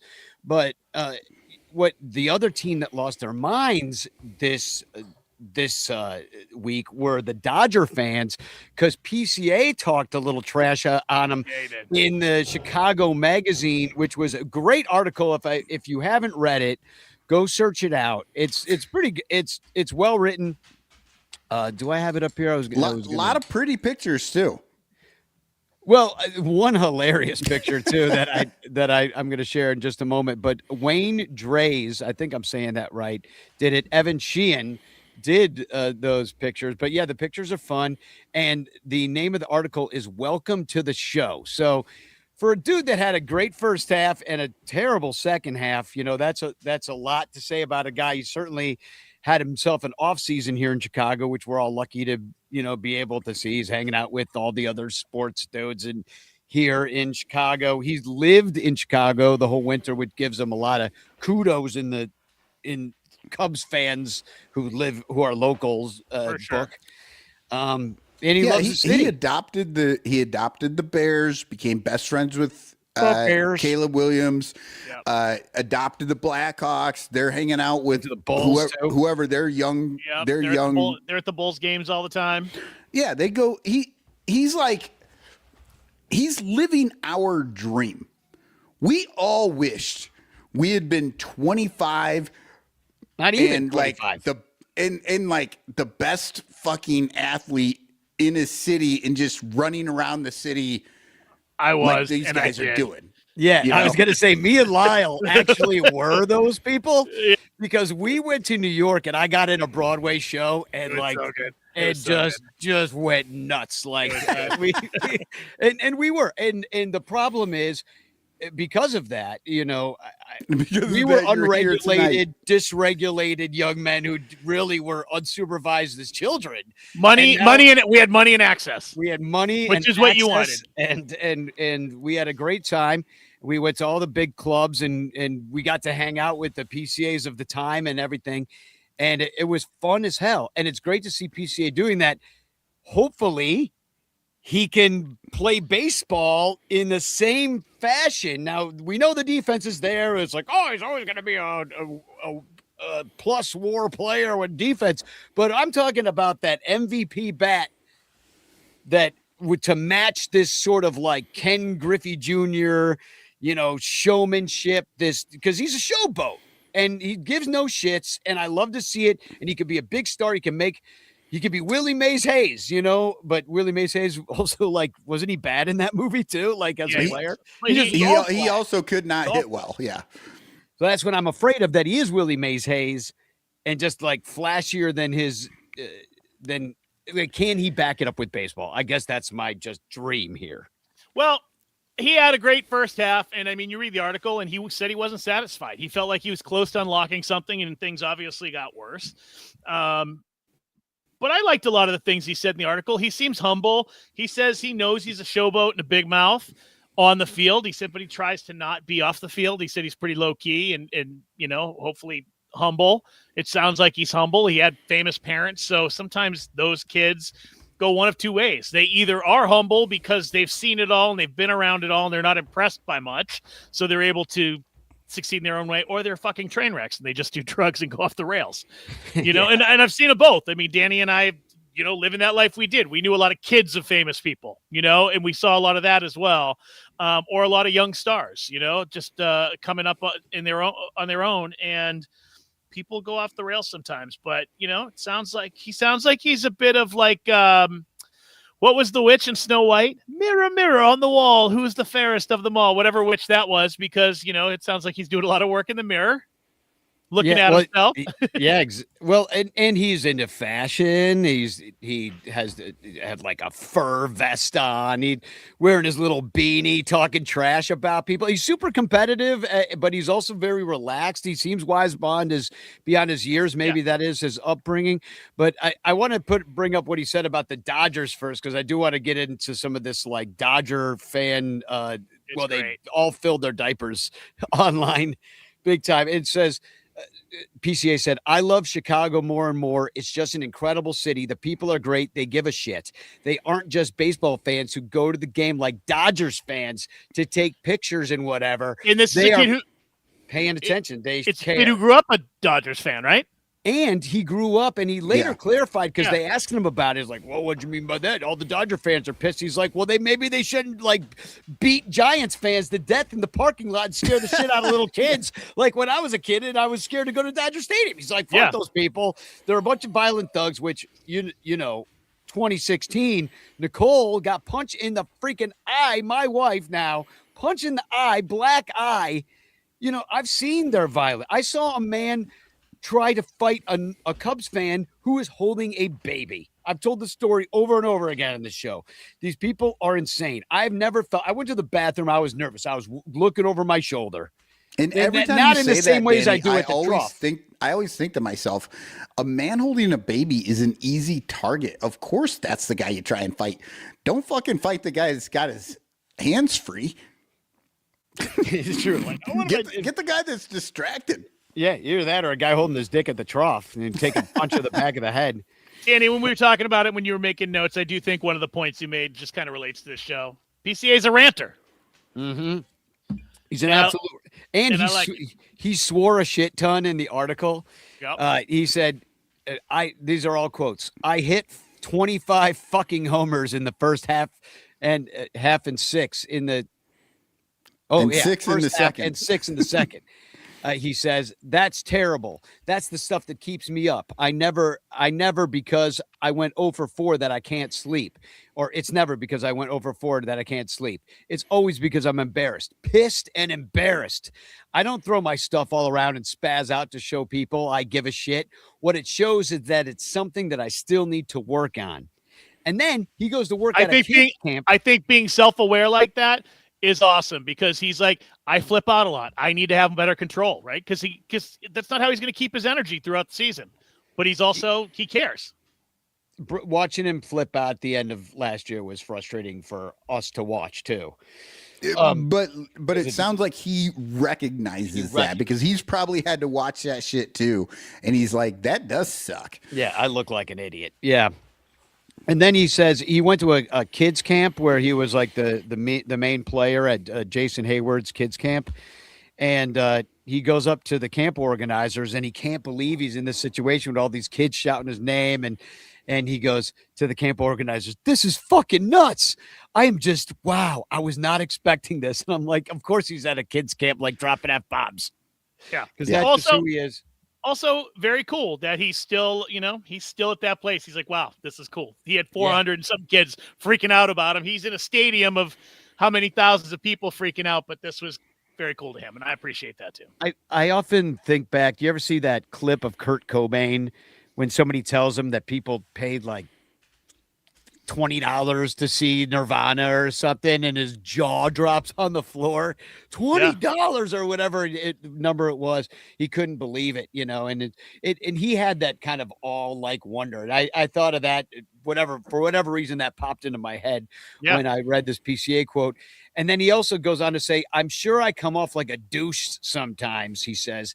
"That's how I present my fun to people, I guess. I'm not loud anywhere else. I'm not riled up anywhere else. That's where I get to do that stuff. So hell yeah, I rub people the wrong way.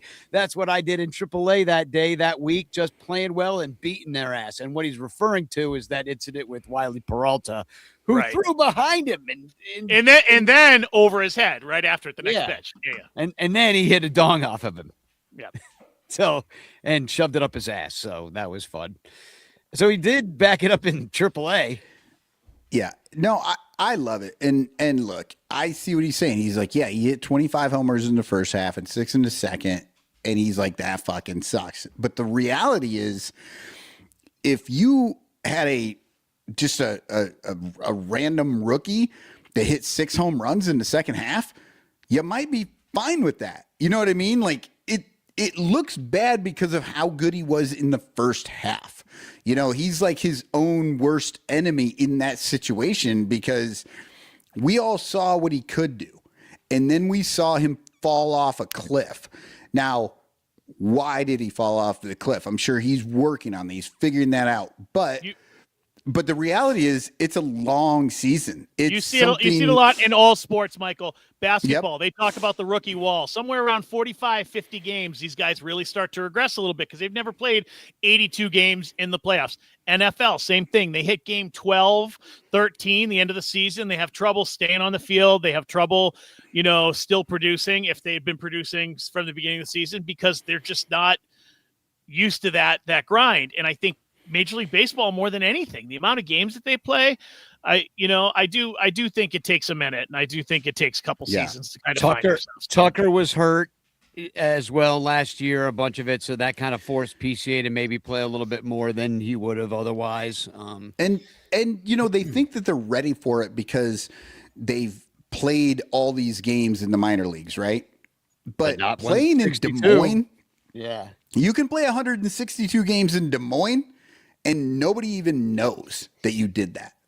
When you do 162 games, 81 of them in Wrigley Field and everywhere around the country, that's a huge difference. The how much you get amped up, right, in the show, in what you're doing, and then have to come back down off of that and then come back up again the very next day for not quite 162 straight days, but pretty fucking close. No, but that's also a grind too. Really hard. It is. And I think it sounded, from the article, like he really cares that he produces for his teammates and that he's good for his teammates.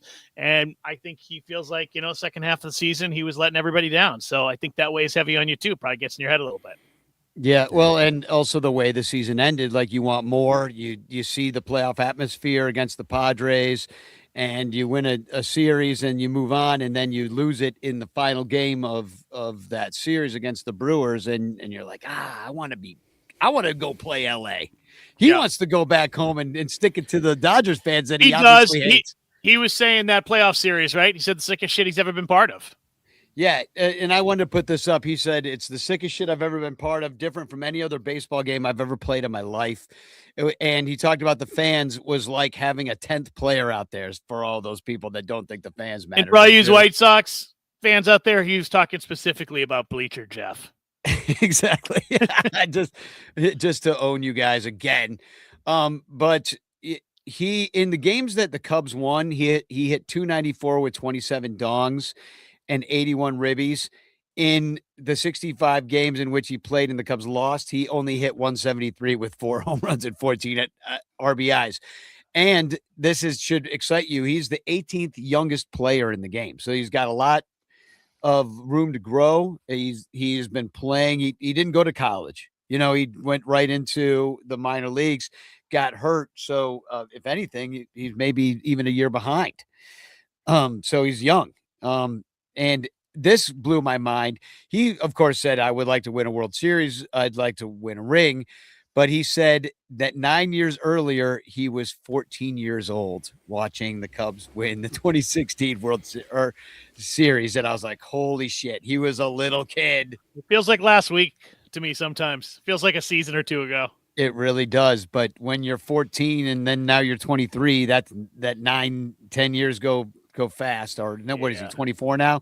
Yeah. So, but he goes, that's an easy, immovable goal. He goes, the fuck are you playing for if you're not trying to play in the playoffs and win the World Series? There's more to life than baseball, but maybe not for me right now. This shit is my life. That is a great quote, because it's not the simple meathead baseball is life. He's like, no, there's more to life than baseball, but like right now, this is what I'm doing. This is my fucking job. Yeah. And he understands that he's got to take advantage of it right freaking now. And that's, I don't know, that's a level of awareness I honestly did not think he had. Well, and I just want him to live up to it baseball wise. Like, he wants to be a veteran leader someday. He wants to be one of those guys that the young players look up to. And he wants to make some all-star teams, and he wants to win a World Series. He wants to do all the things that you play this game to do.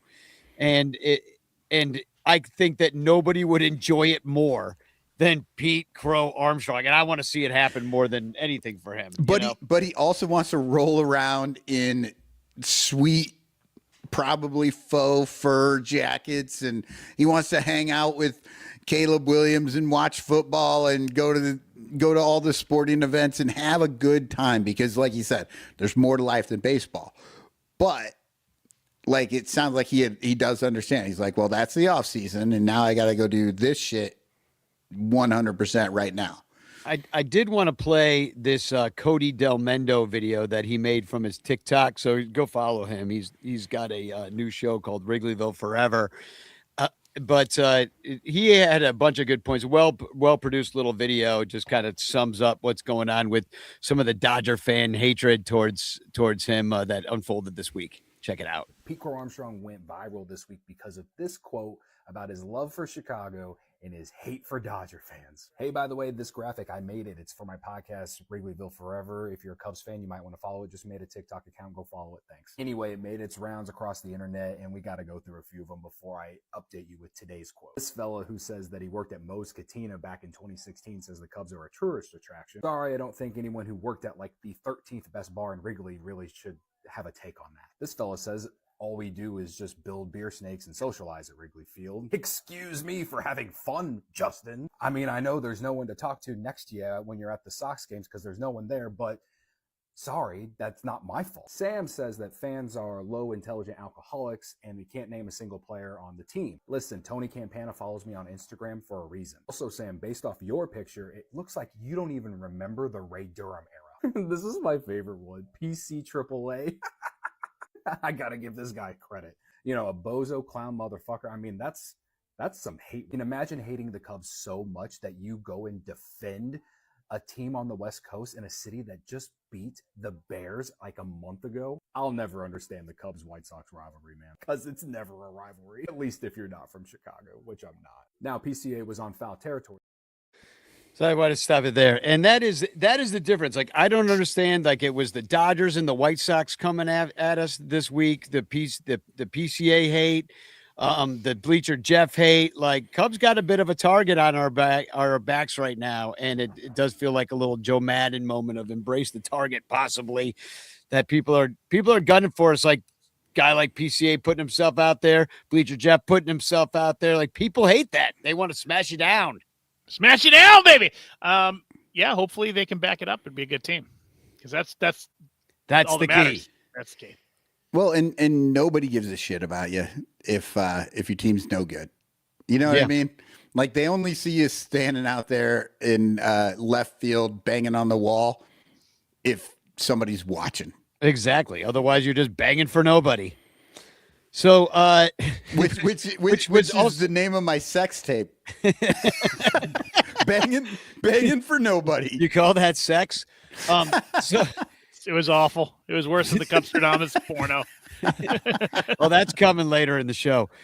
So we do have the bitch clock. We didn't. I figure we need to knock a couple of these topics off of it this week. I'm going to share my screen here, and we will look at the Cubs Wheel of Grievances. I didn't ask for new ones, although there were some grievances in there. But this is what we got. Hot farts. That seems like that's always got to be in there. What the fuck? Hot farts? Yeah. The Bears moved to Indiana. Toyota lot expansion. Visa issues. Well, there's one that's worked out, but we can just talk about it in general. Magical thinking. The 90s, no closer. I don't know. Do we have a closer? I'm not sure. Javi suspended from the WBC for weed. The MLB TV ESPN BS will add to it. Marquee not showing games. That's its own category, actually. Beer and ticket prices. Matt Shaw sucks. Boog being the number one sports media power ranking. Fake Billy Williams death stories. Craig's 150 pre-printed lineup cards. And Ricketts money going to ICE. Are you ready? Oh my God. All right. Well, I'm just going to spin it. We'll decide who gets it after. There are like a number of those that I'm like, oh, I'm good on this one. And there's a number that I'm like, oof.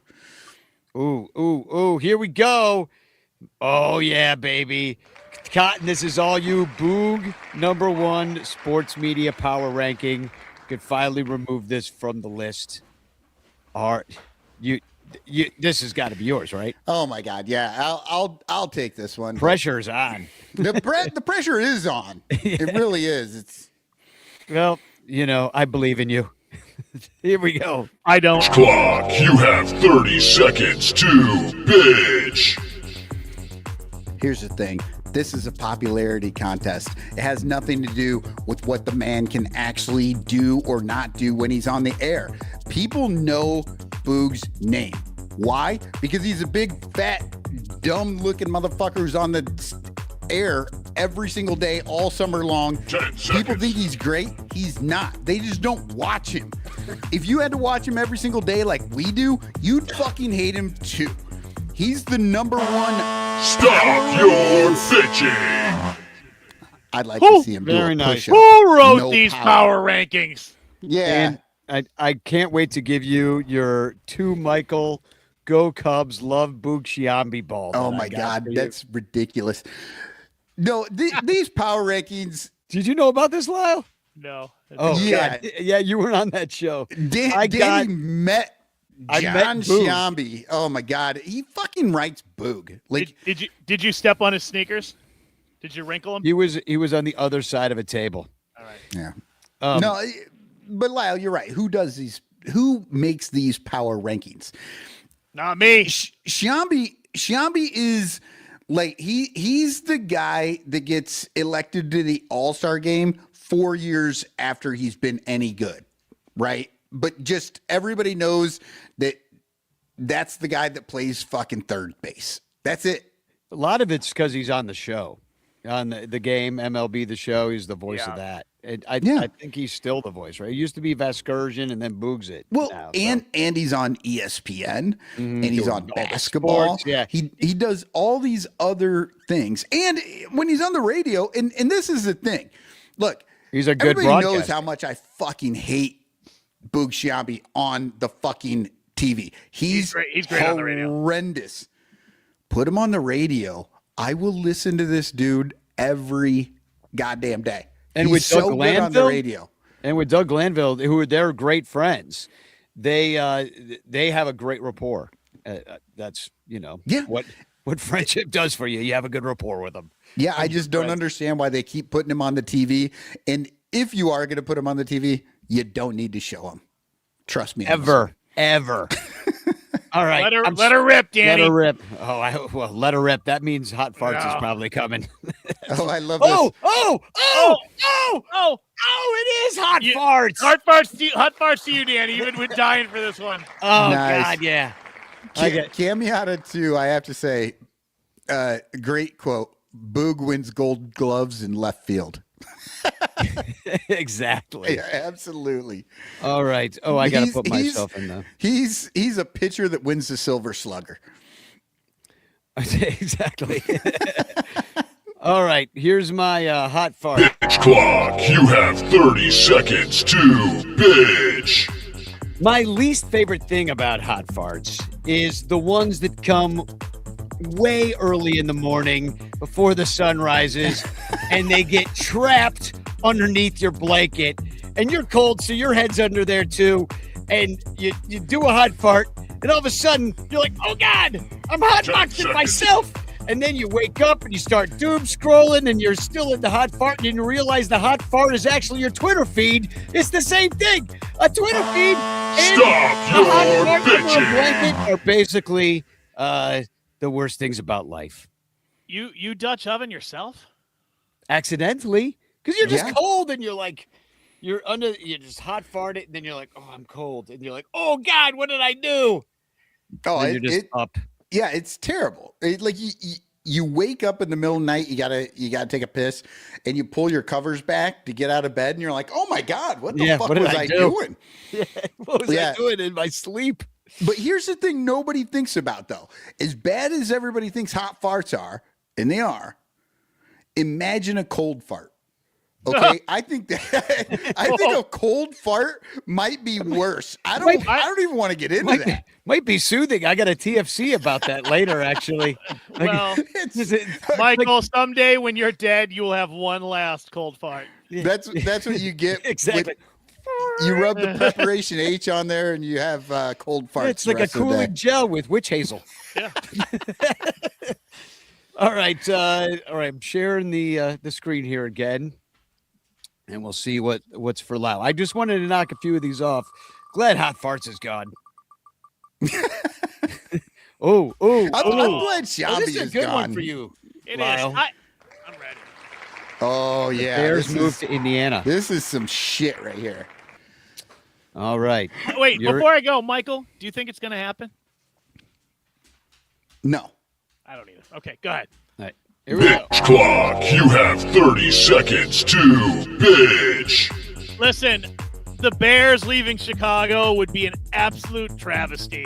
And going to Indiana, like, what's worse than that? I mean, it doesn't make any fucking sense. The Bears belong in Chicago. Going to the suburbs is one thing.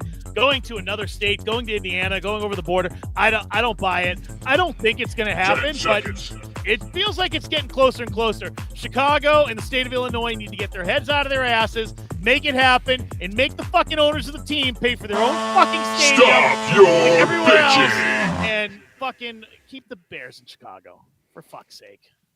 What a Yes. The Bears and the White Sox should share a stadium.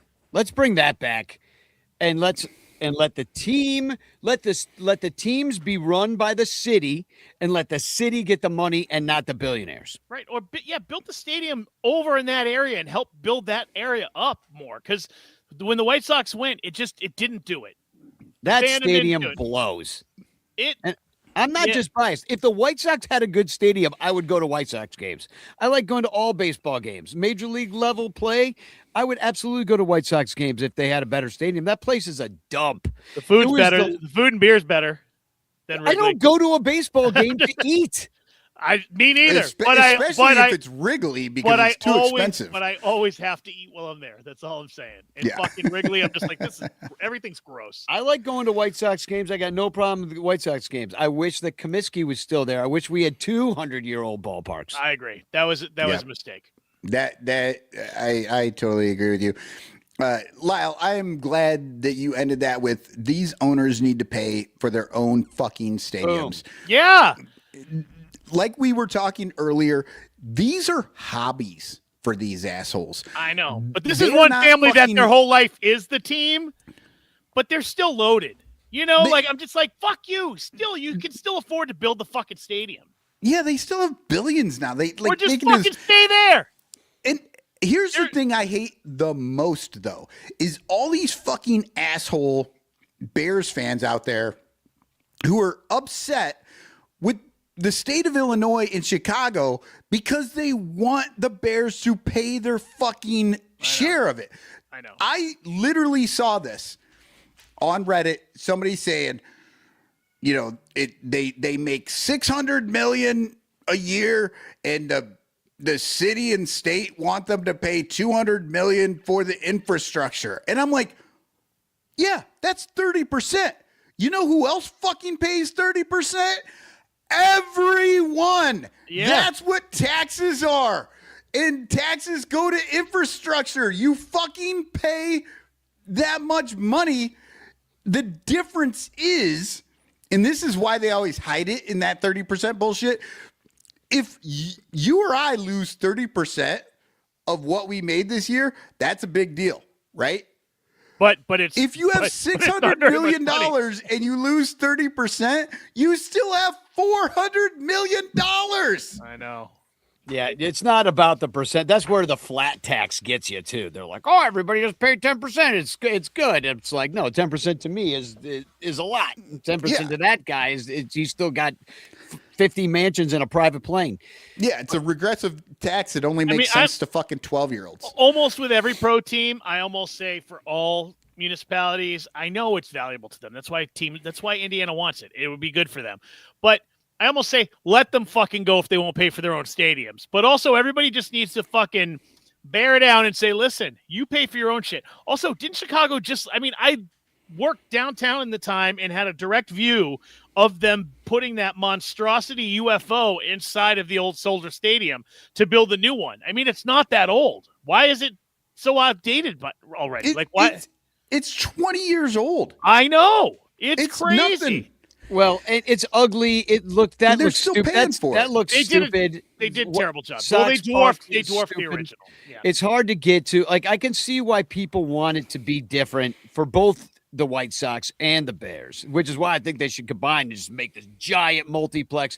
And really, when you talk about infrastructure, the CTA is outdated and it needs a huge update, but you can build a situation now with city planning to update the city of Chicago, which has a lot of people who make a lot of money in it. If you want to continue to make Chicago a world-class city, which it already is, but can continue to grow with some of the cities of the world, like we're never going to be as cool as Dubai. You know what I mean? Like, we're never going to be that space age. We're never going to have bullet trains like Japan, but we could maybe build a bike lane in a park to a stadium. You'd think we could accomplish that. Right. You know what I mean? Next to a lake. Would that be okay? Maybe a satellite parking lot where you can have a barbecue. You think you can accomplish that, America? Well, they're talking about finishing the Red Line expansion, which was supposed to be completed 100 years ago. So they're getting there, Danny. Exactly. It's fucking embarrassing. They only have one or two more things to clear away.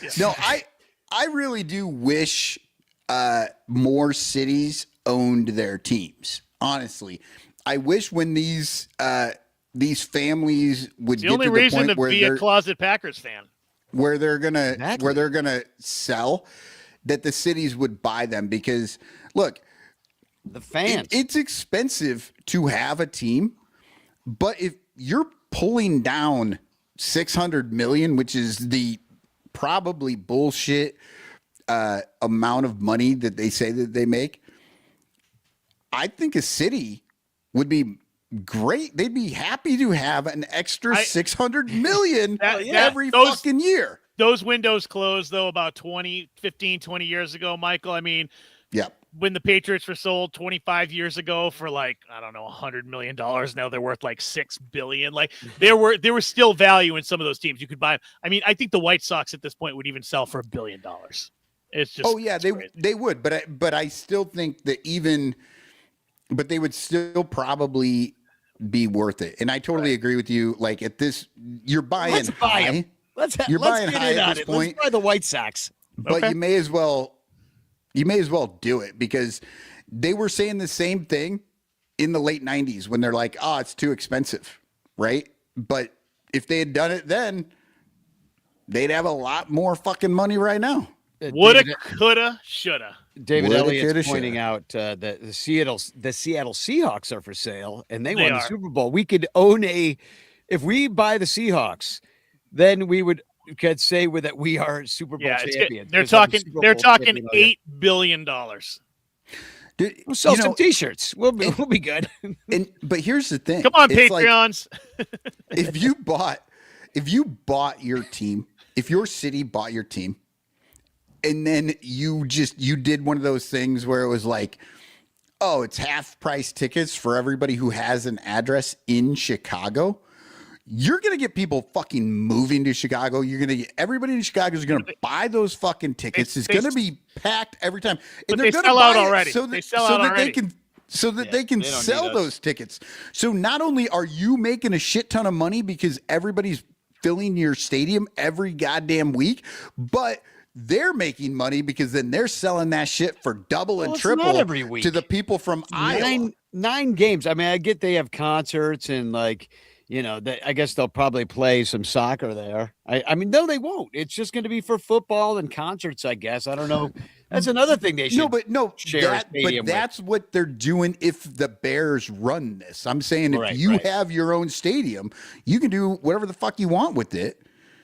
And you could literally, instead of having stadiums like they have in West Sacramento that only fit 5,000 people and there's clearly only 1,000 people there. Like if Oakland bought the A's, Athletics, they would fill that fucking stadium all the time. Yeah. And people would have more of an incentive to go. Well, who I wish didn't have an incentive to come is a man named Cubstradamus. Oh God, did he just come? Everybody duck! After 1 week of spring training, I find watching the Cubbies draining. And if you don't want hemorrhoids, here's what to avoid. Don't spend 20 minutes on the can straining. Oh, my butt.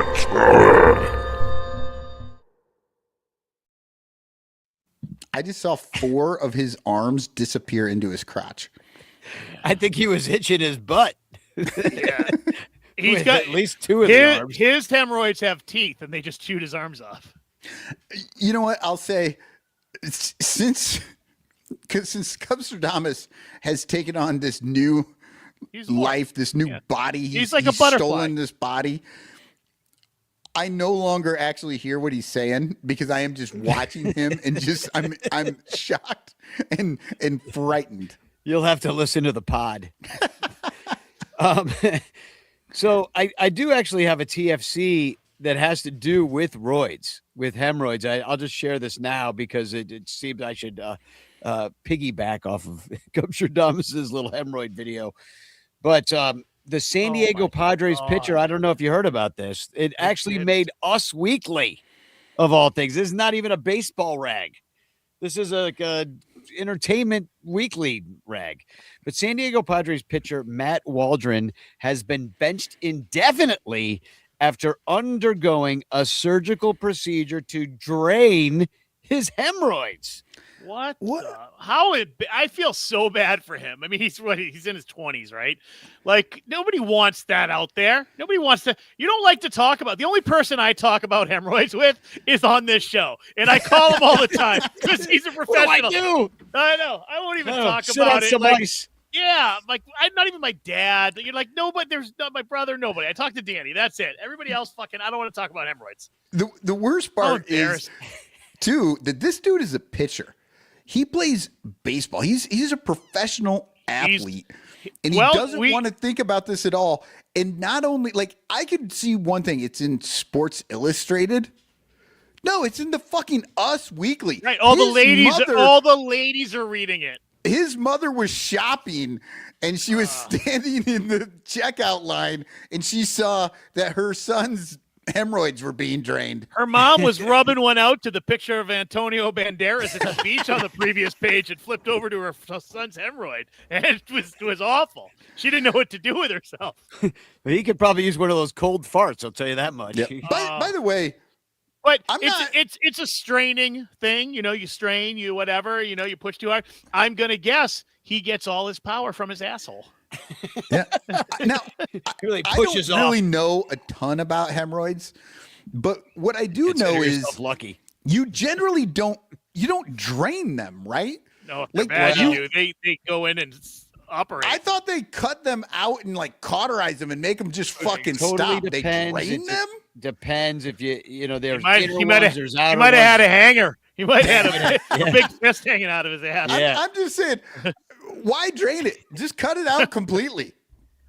I don't think they need can. you to drain it. I don't think they can because it's like it's skin involved and all sorts of stuff. Like you can only cut out the ones that are inside. Everett Tosher says the first time my dad let my mom drive his Oldsmobile was when he was in the hospital getting hemorrhoid surgery. Oh my God. If your dad's still alive, I hope he listens to this show. Because he was just outed as having the roids. And nothing says Oldsmobile like hemorrhoids, right? Like, who named a car the Oldsmobile? Yeah. This is bad marketing. Might as well call it the Junkmobile. Oldsmobile actually comes with its own hemorrhoids in the trunk.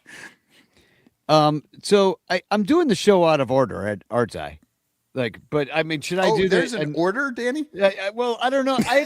I've kind of forgotten whether I do TFCs and then the announcements or announcements then TFCs. No, I think you did Cubstradamus before TFCs and you had TFCs before. That's why I'm all off because that's why you're off. Okay, well, you know what? Lyle has TFCs tonight. I did. Michael was kind enough because nobody will still show me how to use the software, so I just had to have Michael do it for me. He texted them early, and I saw that they weren't in there, so I went ahead and I loaded up some TFCs for Lyle to talk about. I mean, you just got off administrative duty, so that's why we can't show you how this all works. But yeah, why don't you go first then, Your Majesty? Well, I don't know how to put them up. Oh, I see. Work for me, monkeys. All right. How about with the conspiracy one? How about we start with that one? Yeah. And by the way, he's not the only Cubs response. If you go on to, I think this is on Blue Sky. This woman posted, "What's your personal favorite crank conspiracy theory?" She's mindset. Whatever. Fucking whatever. And this guy said Cubs winning the 2016 World Series. Lyle. Fucking, you're not. All right. Mine is the weasel that burrows into in 8 wires in the CERN Large Hadron Collider, messed with the space-time continuum, and ultimately is the cause of a bunch of wacky, unbelievably awful, but obvious shit that we've been living through.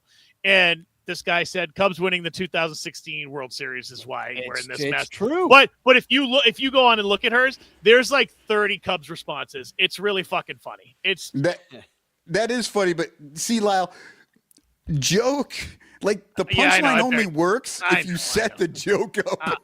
And Lyle was like, I don't want to read all that. You're right. And I forgot we have listeners and not visual guests as well. You're like, read yourself. I don't got time for this shit. My ADD just kicked in. My alcoholism on their phone. They can't my alcoholism and ADD kicked in at the same time. Yeah, I can't. There's a smudge on my glasses. You're like, I'm just looking at the smudge, and I'm thinking about my laundry. All right, I had another one, Michael. Let me see if I can do better this time. I apologize, everyone. Well, I'll go. Oh, now you just want to go twice in a row?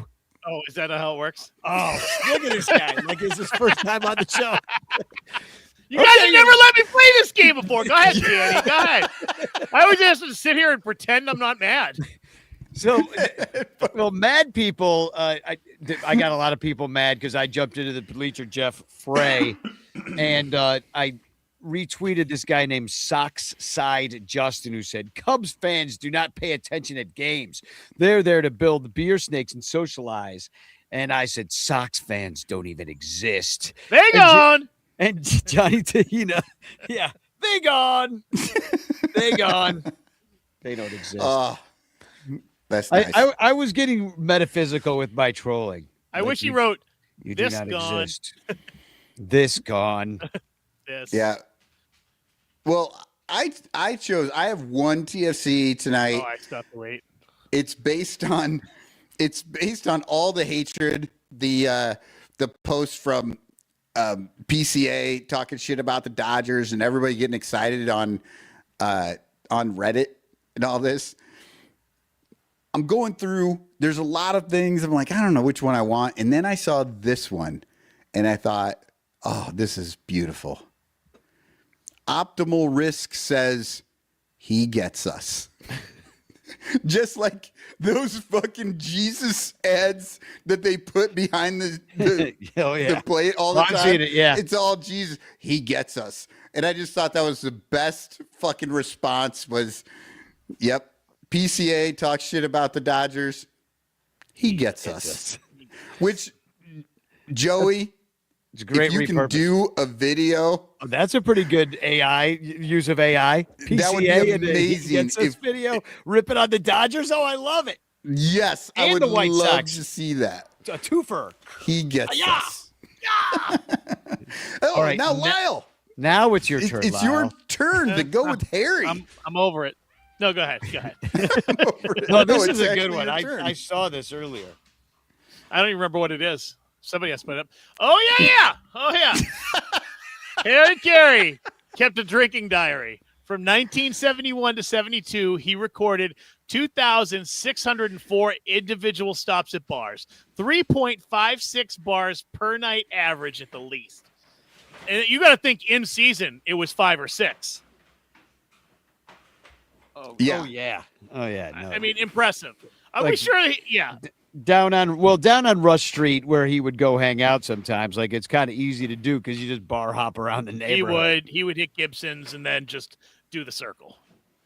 Oh yeah, and 3.56 makes a lot of sense. I mean, that sounds like a very respectable Danny, earned runs average. Do you think in my drinking heyday when I also had money, so probably like bar owning in Chicago, I would go out every night at work, probably till about 4 a.m. every night. Do you think I was averaging? Do you think I hit 2,500? Yeah, I'd hit 4 bars a night. Do you think I was hitting 2,500 in a year though? That's a lot. Well, some nights I would just go to one other bar out of my own. Right. So yeah, I don't know. Maybe you would hit hundreds and hundreds of bars in around. I would. I'd hit 10 in a night sometimes. I'd drag Danny around. He's like, "Can't we just sit somewhere and have a beer?" I was like, "We're getting one. We're gonna walk in the door. They're gonna see me. They're gonna put a beer and a shot down. They'll get you one too. We'll drink it. We go to the next one." He's like, "Fuck." Yeah. I would never be done it. I'd be like chugging beers on the way, and just hammered. Like, let's go.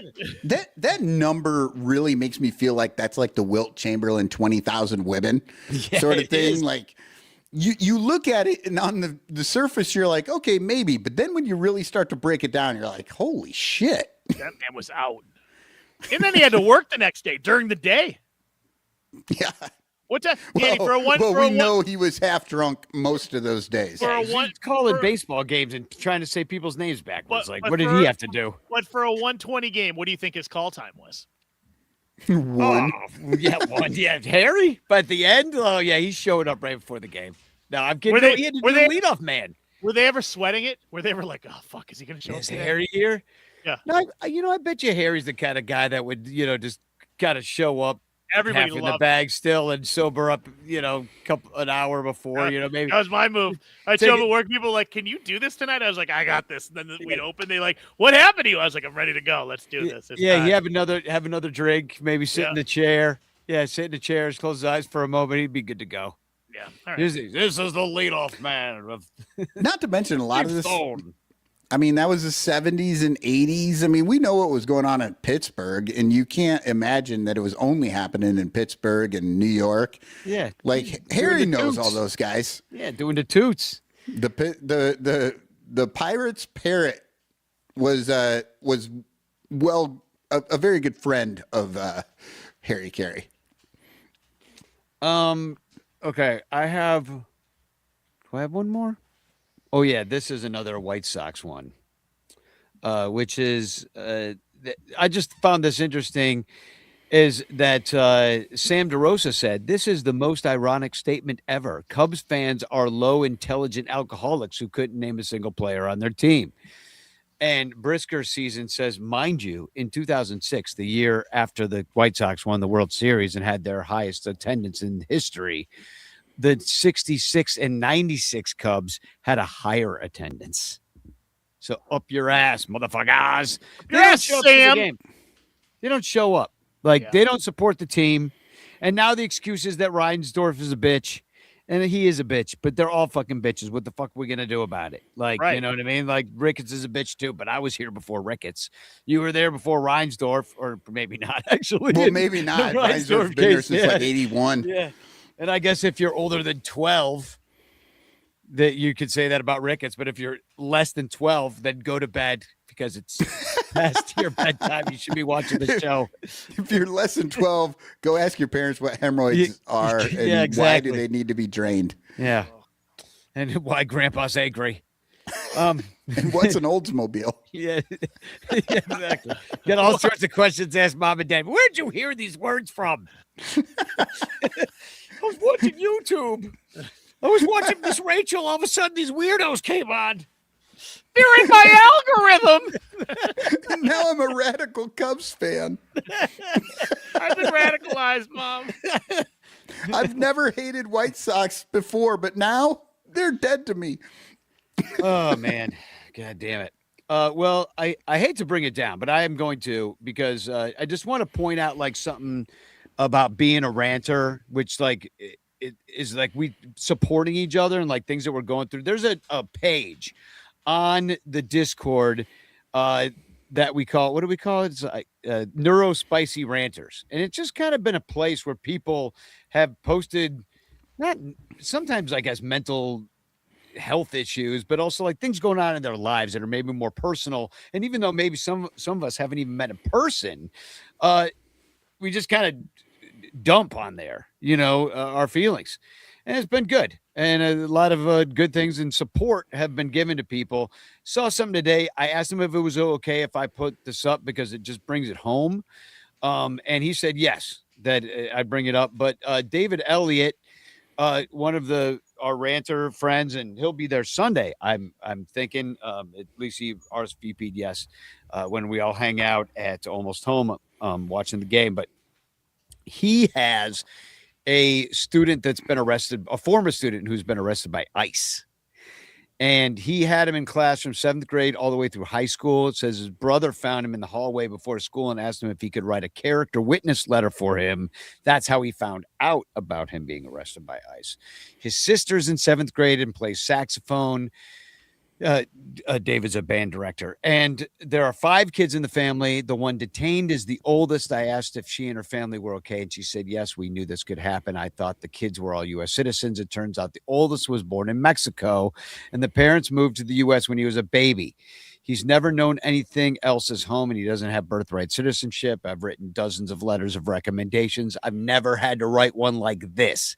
Dear Judge, please don't take this fantastic young man away from his home and take him to a place that is not his home, regardless of his name and the color of his skin. So this is what our dudes are doing right now. So, David, thank you for standing up for your former student. And, thank you for trying to get him out of those torture prisons. It's such a shameful moment in our country. I'm sorry you have to go through it. I'm sorry we all have to go through this bullshit. But I just wanted to, put that out there. I'm sorry that young man has to go through this because fuck ICE and fuck all this shit. It breaks my heart. Yeah. A heartbreaking story after heartbreaking story. And it's just just if anything, it's waking people up. And I'm very thankful for the ranters and the little group that we have, because it does make me feel supported in times like this. And like that David felt comfortable enough with everybody that's in on that Discord page to share that. And I appreciate that because these are hard times and we're all doing what we can, but it can all add up to something good. Right. So we got to stay hopeful, and in a world where, and we're getting to an age where it's hard sometimes to find new friends or to know who you can talk to, especially you. Yeah, absolutely. It's great that, even though we don't all personally know each other. We're all in this group together and we're friends. And there is that spot in our Discord that you can dump this stuff and know that you're going to be supported. And people are going to be in there and try and help you out.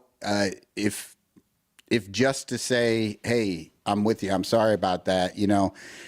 It's tough out there, and the internet is a horrendous place. Oh, to hell. Let's have bots. That's the thing. It's a lot of it's bullshit. But. So it's nice that there's at least some place out there where you can actually have real conversations sometimes when you need them. Yeah. And, and that's kind of why we keep the Patreon going and keep the show going, really, after all these years. Like, I mean, we don't care about the Cubs really at all anymore. It's just something to talk about, It's just like those old men. You hear about the old men that show up to their, like, friend group that they meet at the bar on Thursday nights, and they have a list of things they're going to discuss. You hear about the old guys doing this? I love it. I love it. Well, that's kind of what this podcast is in a way. It's absolutely what this podcast is. Yeah, it's just like the Cubs are a jumping off point because we all love baseball. So, it's fun, and we have lots of times to get that. I try to put us together as a group in person because that's, I think, important. And I really hope to see David on Sunday. But I do want to wish Sarah Sanchez a happy birthday. Happy birthday, Sarah Sanchez. Today. Yeah, I think she's 25 years old today. Oh, congratulations. She's very finally young. Rent the car. And then Sarah's going to be there, I believe, on Sunday. Michael, why don't you drive up? I might.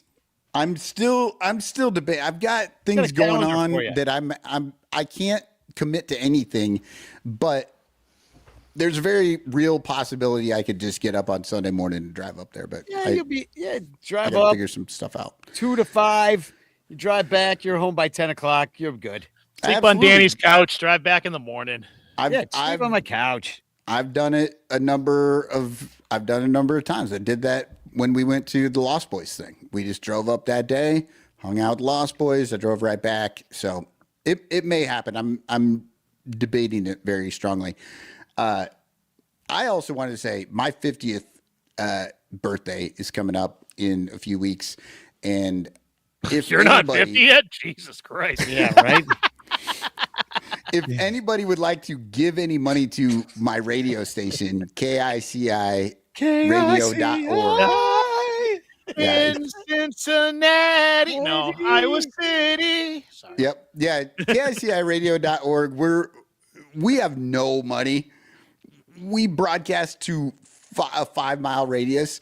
I have a show on there where I talk about cover songs. I edit. I do audio editing for a few other shows. I just do stuff. We are currently. Are you streaming yet? We are working on it right now. This week, Lyle, okay. We are working through the issues, right? Because there are rights for songs and shows and all that stuff. So you can't just throw it out there, even unless it's AI, of course. But yeah, so we're working on getting all that taken care of. So we have been doing it, and pretty soon, within the next month, I'm going to have a link if anybody would like to listen to our show on the or our radio station on the internet. I look forward to it, and I, as Danny's manager, give you the rights to all his music and parody and comedy, and you can put it all on the air. Okay? Yeah, I actually realized that I never released one of the old Bad Teenage Mustache albums on like all the streamers and stuff like that. So I should come on and promote a album that I recorded 16 years ago. Yes, and let's release it. Yeah, there you go. Okay, do you guys see that dog back there? Yes. Yep. This dog has been a pain in the ass. You don't know this. All night this dog has been annoying me, and now it's all sick from the peanut butter. And now the dog and the cat, Mom, what does he mean by peanut butter party? On the couch, hanging out. Jesus Christ! Now the cat's covered in peanut butter too. Oh God, this is horrible. Yes, we did go over 2 hours, people. Yeah, we did it for you. Well, we shout out to Yumper. 2 hours, baby. There's a lot of Ranter Fest is on 6/6. buy a bleacher seat, right? Cincinnati on 9/19. Everybody go, be there September or be the square. 19th. Don't forget about the calendar party on Sunday, and there's a meeting of the minds on 3/3. Well, this is everyone's going to show each other their penises. I think is what I heard. Something like that. Something serious. I've been involved with a bunch of political stuff here on the North Side with a group called One North Side. They're on Lawrence and Sheridan. And there's going to be a mass meeting. So if you live on the north side of Chicago, if you want to get involved with people that are organized from organizing housing rights issues, come on, show up. I'll be there along with some of my other compadres over there at contact me.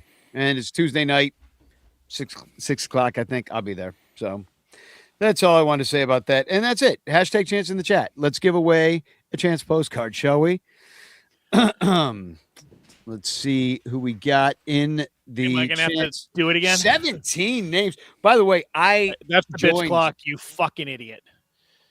Oh, you can't see it? It's the bitch clock. We see the bitch clock. Oh shit. God damn it. All right, here we go. All right. Okay. I'm making it happen. There we go. Hey, we're back in media professionals. It better work. It didn't work last week. Now I could win. Look, I'm in there. Son Ranto Show could win. Which I think should be. Then I don't have to send a postcard. No, then you have to write one to yourself and read it on the air. No, Dominic, though. This time I'm going to spell his name without the K. Nice. No, Danny, if you win, then all of the ranters have to send you a postcard. Oh, so you would get like I got to give him my address. Postcards. Or Michael, Danny has to write a postcard to every ranter that ever existed. Oh God, and every Patreon person that quit. Yeah, that's what has to happen. If I win, I got to send one begging them to come back to Patreon. Yeah. So save our show. Save our show. Yeah, we should say that, like, you know, that we're in danger of going out of business, you know, like, you know, kind of how Michael's radio station begs for money.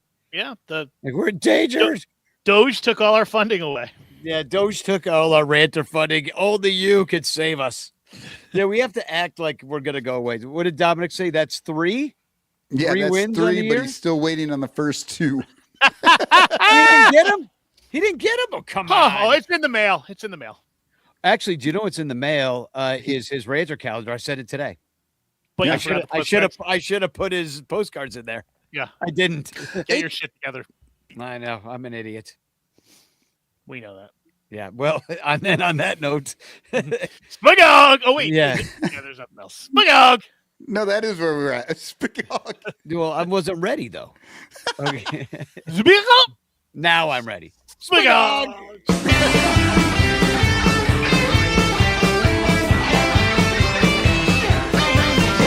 Rob Manfred likes opening days in winter.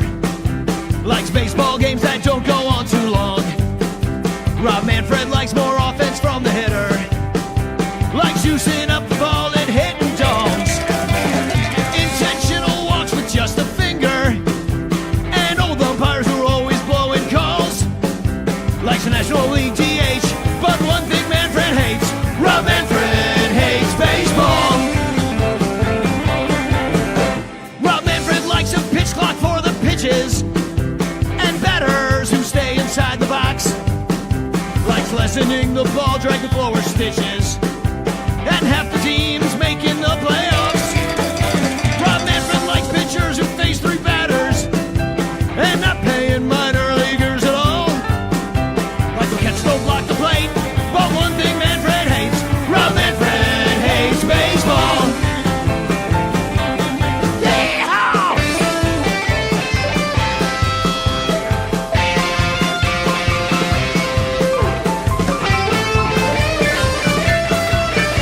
Rob Manfred hates baseball.